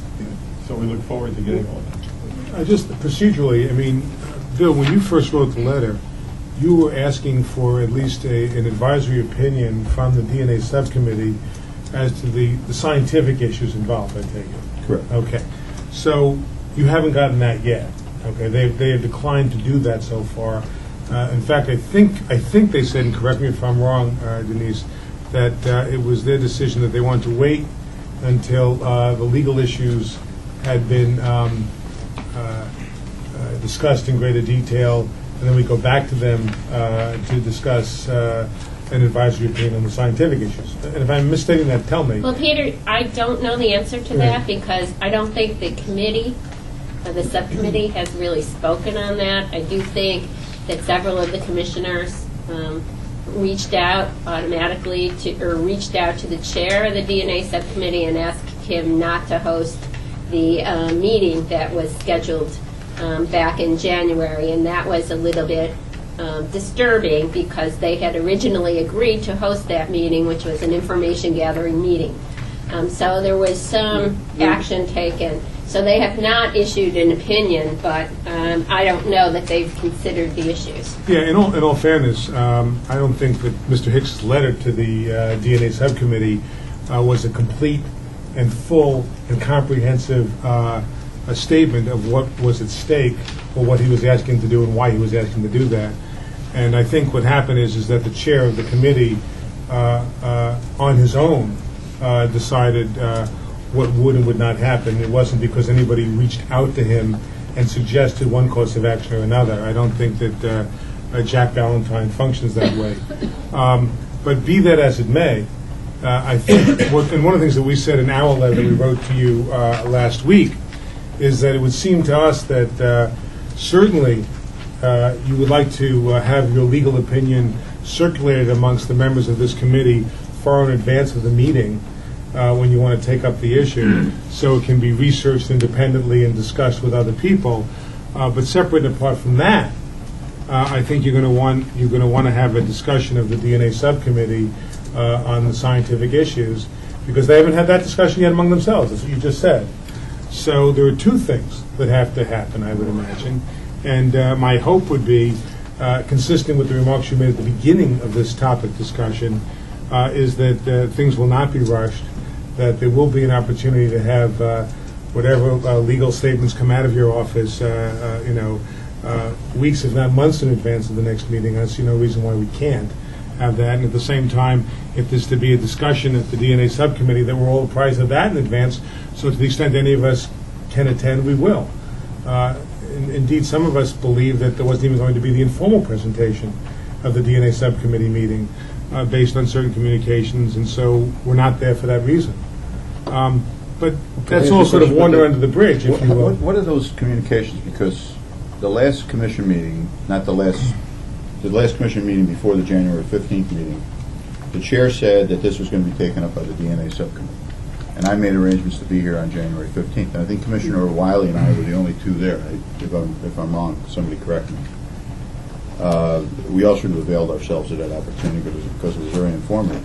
But suddenly this procedural thing happens where Dr. Ballantyne says, well, wait a minute, we're going to discuss it informally, so we're out of session, and now anybody that wants to stay for this match symposium. And Peter, you're suggesting that there was some communication there, and if there was, it should have been amongst all of the Absolutely. I think there was an email from Dr. Ballantyne that went out to Denise and went to other people explaining what they were going to do on that day. Did anybody else get that, or am I the only one that didn't get it? When he canceled the meeting, or yes. said he didn't? But that was the day before, 2 days I before, or something like that. That's the written communication. So, that's the written communication that we received as well. I don't remember the entire history of it. I do know that certain questions were raised about the propriety of them giving an advisory opinion before there was any discussion at all about whether or not you could even do such a thing in New York without going to the legislature and amending the statute. I think, in fact, there was a letter written by Judge McQuillan to that effect, asking that such an undertaking be made first. Okay? And I don't even know whether or not that letter from Judge McQuillan was ever passed on to the people on the subcommittee, so they could at least be apprised of the different opinions on that preliminary issue. I don't think that was done by the commission. Well, I didn't believe that the DNA subcommittee was rendering an opinion at that meeting. That was a meeting to bring scientists from around the country together to start discussing the issue. Right. So, in any event, I think it was very awkward and unfortunate that those events occurred. But I think our focus is how we go forward. And this discussion is really intended to get the views of all of the commissioners, because I think it's a very important issue, maybe the most important issue that we've dealt with, at least since I've been chair of the commission. And I want it to be inclusive. I want everyone to hear from everyone about how you want to proceed, and then us to reach a consensus of how we're going to proceed on this issue. I think an important issue like this should allow for the input of important scientists on this issue. We've gathered a lot of information. I don't know if there's important people that we haven't heard from that the commissioners think we should hear from. I do agree with Peter that we should get an opinion from our DNA subcommittee, and I also am prepared to make sure that our legal opinion is disseminated to all of you well in advance of our next meeting, so you do have an opportunity to research independently the issues and form your own conclusions. So we will make sure that we do that. I think our DNA subcommittee exists exactly for this purpose, so we need to hear from them on their views. And we are trying to get that meeting scheduled in June with the DNA subcommittee to pass on accreditation issues, and we can certainly ask them to consider this issue, consider our legal opinion, and at least start the process with them at that point in time at their meeting. And I'll attend their meeting if we like and ask them to start considering the issue. I don't know if that they'll render any kind of opinion at that point, but that's going to be up to them. Well, if you do have a meeting in June, I would simply ask that you do what you did last time, which is that you try and have that meeting in New York City, and also give us advance notice of it so we can attend that meeting as well. Was it scheduled, Kathy, for New York City? Do you know? DNA subcommittee usually meet here. Okay. I suggest, in addition to the science and the legal question, that you consider the following. Since I believe only the Brits are using this where it was created, that some effort be made to find out the cost and the effectiveness. I don't think there's been that many hits, but a recent report indicated that one particular case where they were using a family match, they came up with 4,000 names in the database. That meant the British police surveyed 4,000 people before narrowing it down to a family member and then narrowing it down to the perpetrator. That data exists. It shouldn't be too many. I don't think there's been that many. I think I saw once where there's been less than a dozen family match cases in Britain, and that it's very, very expensive. Manpower and the cost. Well, I think we've heard a lot of experts address the issue already, and you can watch the videotape. I believe several states are actually implementing the techniques right now in the United States. So I don't think it's just being used. Actually using it. The issue came up at a meeting that was held in Washington at the FBI. I didn't attend it. I don't know if you did. I did not. Kathy Corral was here. I'm sure some other people. And one of the things that happened at that meeting, though, is that an informal poll was taken of crime laboratory directors who were present as to whether or not they believed that in order to do familial searches, they needed some kind of legislative intervention, whether the legislature had to act, and that a majority of the crime lab directors who were present spoke affirmatively about that. I think it would be very useful, obviously, to have some assessment given to us on the cost effectiveness of it as well, other than anecdotal.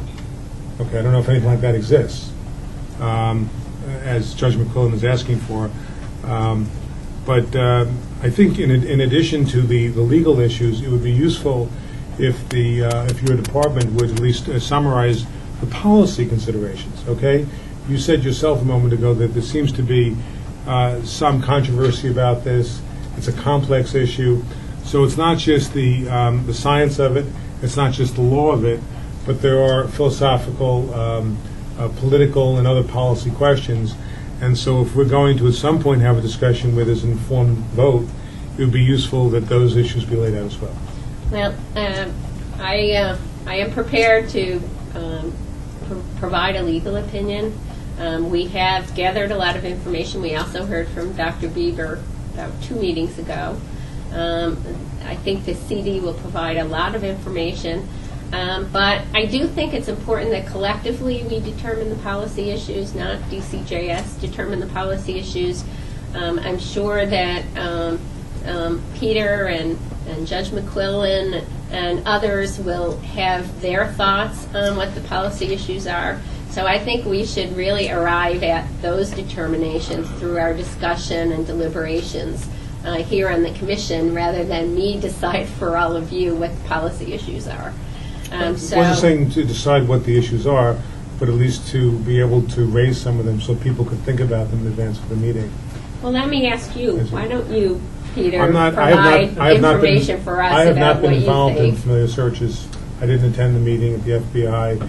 I've not been speaking on it one way or the other at these meetings, and I don't think that I'm best suited to do that, quite honestly. Okay. I think it would be useful, though, and obviously it wouldn't be the final word, Denise, if your office could at least, as best as it could, see what's out there, and maybe create some kind of bibliography or something then that the members of the Commission could look at, which at least explores some of the questions.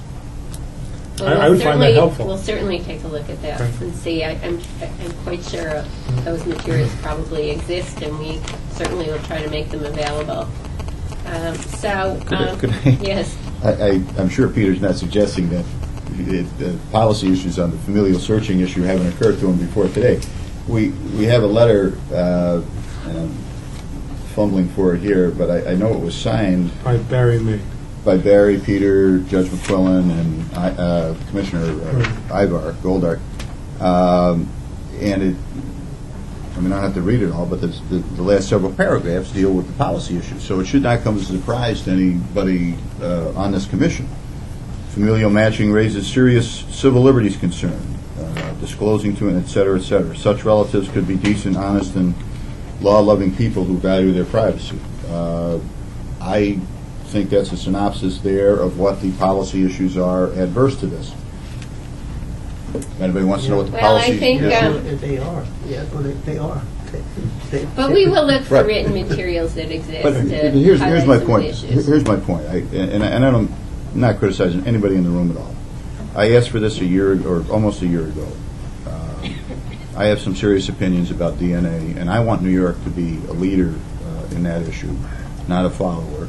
And when I see other states using this, and when I see other states capturing criminals, capturing rapists, capturing murderers, without the world stopping on its access, without anybody's civil liberties being infringed, then I just ask a very, very simple question: why can't New York do it? And I would not speed up the process, but I don't think that every time we meet and discuss this issue, we have to put a new hurdle up there for us to cross, and so forth and so on. I think it'll be a year from the time of my letter to the time of our next meeting.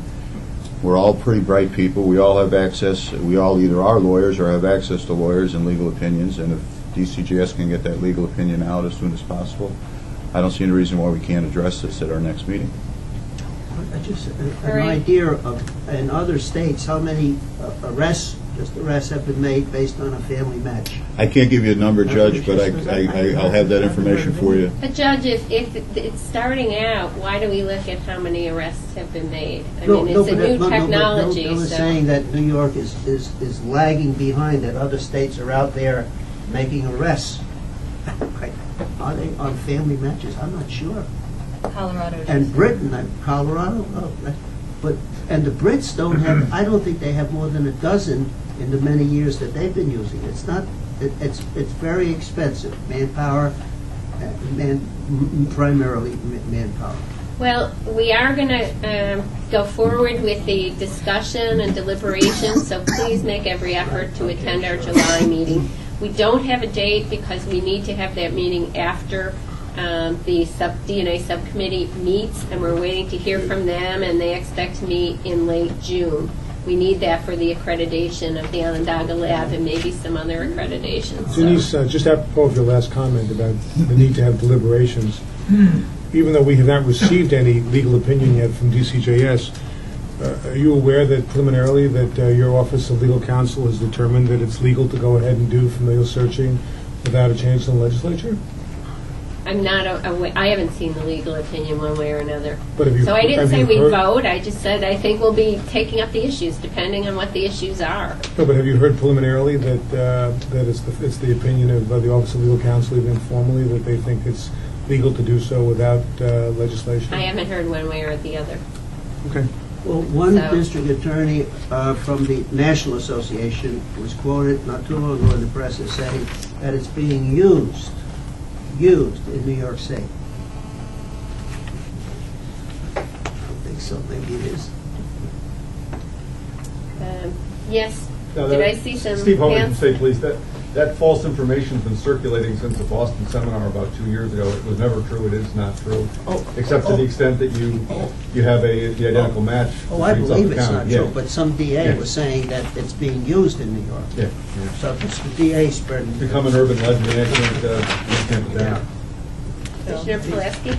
If am I permitted to ask a question? I'm not sure of the procedure, so. Well, only if I call on you. Okay. But I'm calling on members of the audience. Are we making a distinction between a partial match, which is inadvertent, you don't intentionally look for it, it's a partial match that's not reported to the police agency, versus familial searching, which is an actual second search looking for the parameters. So is that distinction going to be made in the advisory opinion? Okay, yes, it is. Okay. The other item of new business that I just want to take up and clarify, it may be old business as well, is getting letters, particularly they usually come from Barry and Peter, but they may come from anyone else, right before our meetings. I want to be, and I hope you realize, as responsive as I can to the issues that the commissioners raise within resource limitations. But I can't do it when I receive the letter a week before the meeting. By that time, I've already met with my staff. Our bylaws require us to get the agenda out to all of you. We try to provide the materials that you need to make an educated decision. You need to read the materials. And so I'm really going to ask that we get information 30 days before our meeting. We'll make every effort to get information out to you. If we can send a reminder around to you, we will try to do that. I really welcome the input, particularly if we've left something off the agenda that we said we would do and have not gotten to address it or have forgotten. So I welcome the input. Sometimes the demand is rather extensive, but it's within your rights as commissioners. But I really need the time, and the staff needs the time, if it requires research and materials for you to consider. So I am going to ask that you try to provide us with your inquiries or items that you want to see on the agenda or presentations that you want to see or data requests 30 days before our meeting in order to get on the agenda. I tried to cover as many things from the last letter that I received as I could. I haven't had a chance to meet with my staff since. I met with my staff before the letter arrived and said, I bet I'll be getting a letter right after I meet with you, because it's been kind of the pattern. So I appreciate all the work that goes into the letters and the thoughtfulness that goes into it. I just need time, and that includes all of the commissioners. So if you could do that, it would be very much appreciated. Denise, the letter was sent out on April 9th, and I'll be the first to admit that that's too short notice. And I agree with you, and we'll certainly do everything we can now to get it out much earlier. I appreciate it, and I'll do everything I can to try to respond to it and get it on the agenda. In your letter of April 14th, one of your concerns is that we were asking that certain documents be distributed so they could be commented on and taken up in this agenda, and obviously there wasn't enough time for that. But of all the items that we discussed in this letter of April 9th, there's one item that I do want to discuss today which doesn't require the dissemination of any documents. And I just would have added it on as a new matter at the beginning of the meeting, but unfortunately I was late as well as my letter. And that has to do with something that we learned in January of this year when I testified before the United States Senate Judiciary Committee. And the United States Senate Judiciary Committee held hearings in January on two matters, one of which was how states are implementing the Coverdale requirement that there be an independent external entity established to conduct, and a process in place to conduct independent audits when there are allegations of serious negligence or misconduct in the laboratories or their subcontractors, which could affect the integrity of results. And as you know, you may not know, when I testified at that committee hearing in Washington, I applauded the work that was done by our Inspector General, and I know that you played a role personally in getting the Inspector General to become the outside independent entity here. And she did a very thorough job in the investigation of dry labbing at the New York City Police Department Crime Laboratory.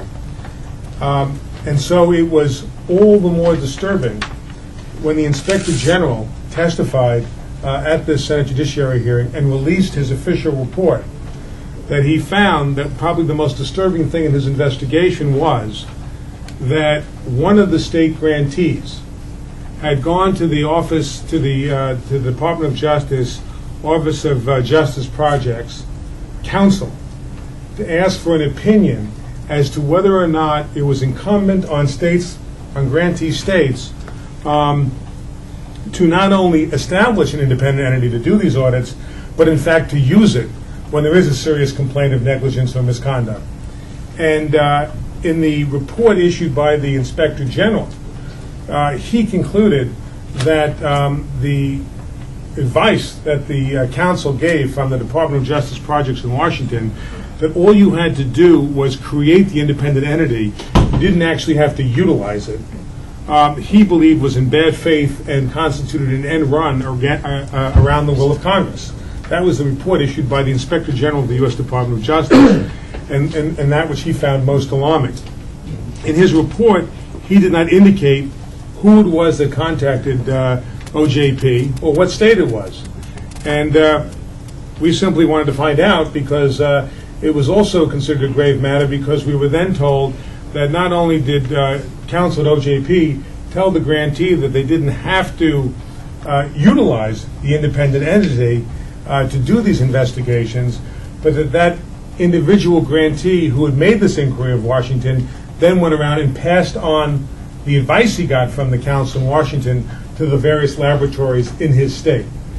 And so it was weeks after that that we learned, to our horror, if you will, that the grantee state that asked for that kind of advice, that got that bad faith advice from OJP and then disseminated it, was our own state. Okay, I mean, we were actually completely shocked to learn that, and clearly that issue is squarely within the jurisdiction of this commission. You have said all along that the manner in which Coverdale is implemented and who's going to do it and so forth and so on is certainly part of our oversight of the crime laboratories in New York.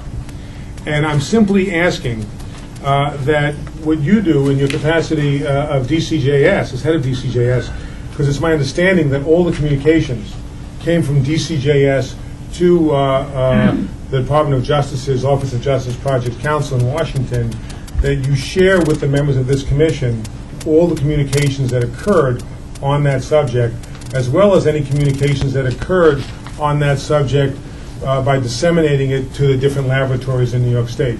Because if it was in fact disseminated to the laboratories in New York State based on this misleading and false legal advice from OJP's counsel, that they need not report instances of serious negligence or misconduct to the Office of the Inspector General, then we have to do something about that right away.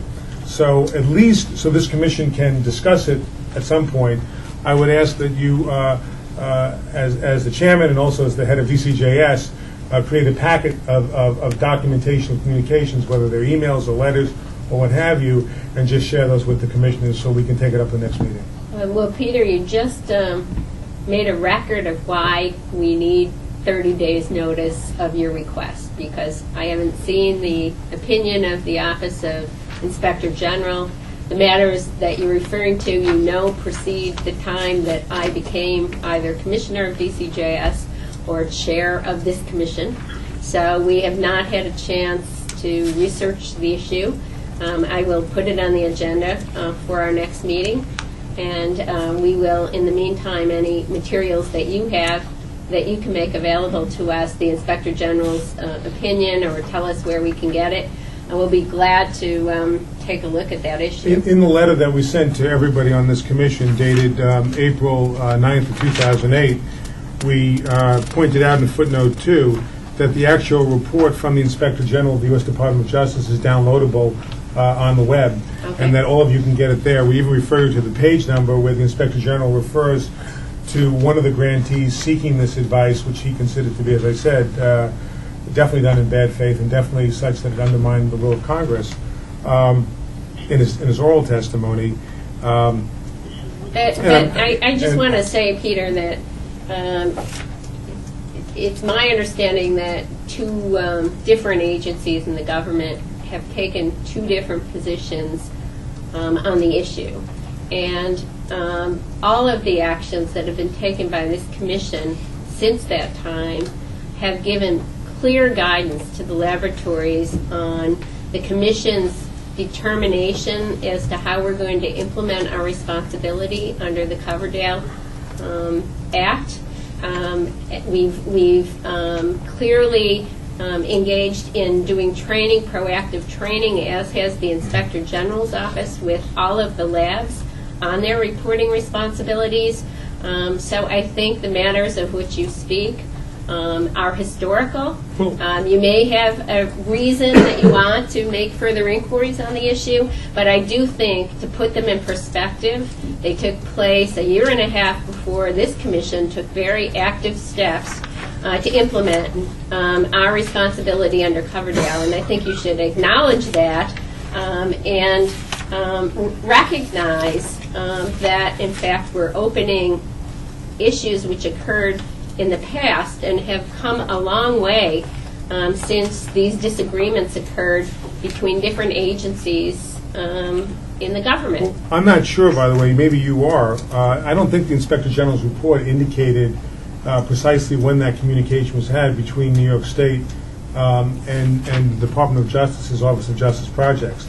So it suggests to me that you obviously are aware of when that was. We're not, and we can't tell that from the Inspector General's report. That doesn't suggest that. I thought your letter had a date of when that occurred. So. Sorry, what? Your letter says it learned of a November 20th, 2006 email. Okay. Right. Dr. Wiley? I believe if we look at the records of the commission's meeting at or before that November date, that the request to ask OJP what the obligations under Coverdale were was at the request of the commission, that the letter asking for that opinion was shared with the commission, and the response of OJP was shared with the commission, and I believe by sharing it with the commission, it was shared with laboratories. I'm sorry, you believe, Dr. Wiley, that OJP's report, OJP's opinion that states that received Coverdale grant money did not have to refer serious allegations of misconduct or negligence to the independent entity was shared with the members of this commission? There was a letter from OJP that was in response to requests from this commission asking what the obligation under Coverdell was.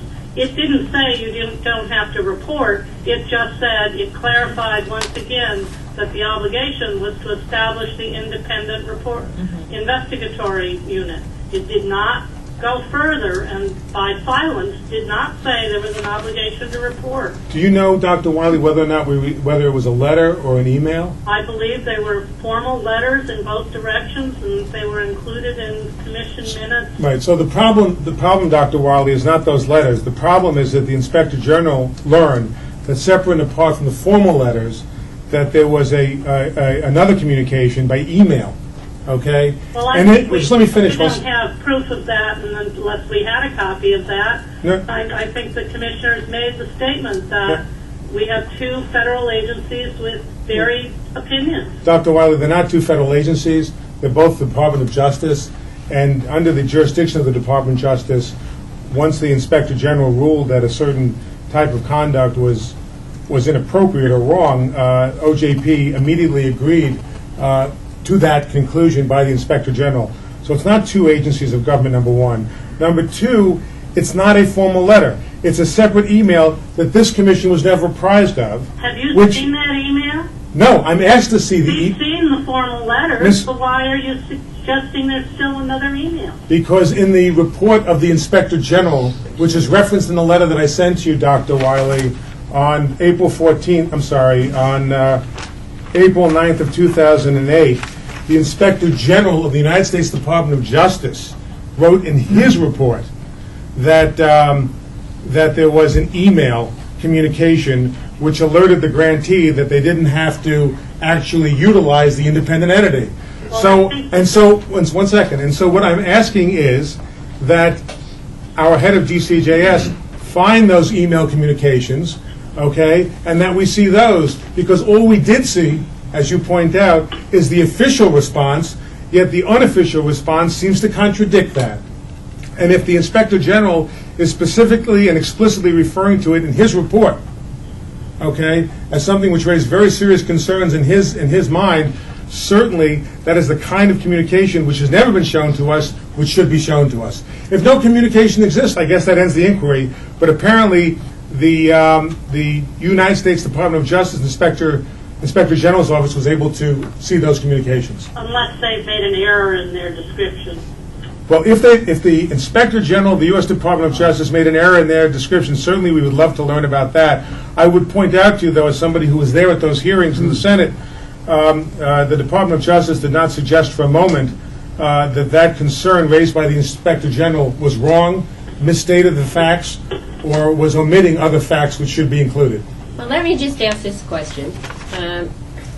How many people feel that this is still relevant to the work of the Commission? I feel as if we have moved beyond the initial dispute that may have occurred a year and a half ago about what Coverdell requires to full guidance to the labs, to having an effective entity investigate allegations of serious misconduct at labs, that we are well on our way to implementing all of the requirements of Coverdell and may be doing it better than any other state in the Union. So it seems to me we have important work to do with labs, and that this is a digression. That's my view. Speaking not as your chair, but just as a member of the Commission. So is there other discussion? I would think it would be informative as to how something like this happened, or why it happened. You know, what brought it about? If it happened, maybe it didn't. Well, I think Dr. Wiley told us why it happened, but no. Yes, Dr. Wiley? Well, I believe if the inquiry was the original inquiry, it happened because the Commission asked that the Compliance Office verify what the obligations were under Coverdell. Dr. Wiley, there's a problem, though, if there's an official communication between New York State and the Office of Justice Projects Counsel, which communicates one position, and then there's a backdoor communication where somebody from DCJS is told they don't have to do that, that in fact they can do something else. Let me tell you this, if we had seen a formal communication back then suggesting that New York State did not actually have to utilize the independent entity and could do an end run around it, we would have taken that matter up 2 years ago. And the fact that this happened, by the way, is a matter of grave concern.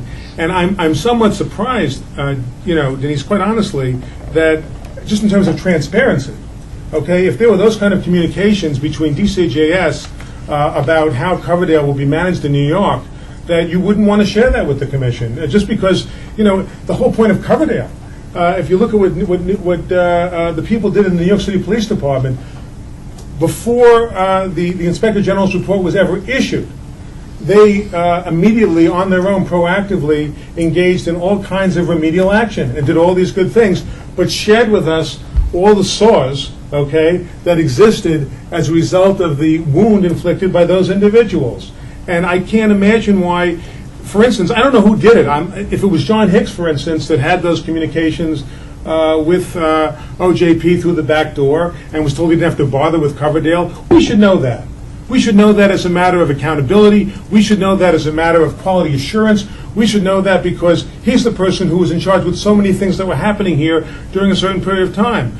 Now, you can say, and you can make a compelling argument that we've moved on from there. Well, maybe we have, okay? But that's not a sufficient justification for saying, and therefore, documents which may show a blemish, okay, should not be revealed. Not be revealed to the Commission that has oversight. Peter, you're making a lot of assumptions here that there's a blemish. But we started out by saying that we needed to research the issue. I have not read the opinion of the Inspector General. I don't know if any of this activity occurred. I think we're well beyond it, but I will put it on the agenda for our next meeting, and we will conduct our due diligence and research and look at the Inspector General's opinion.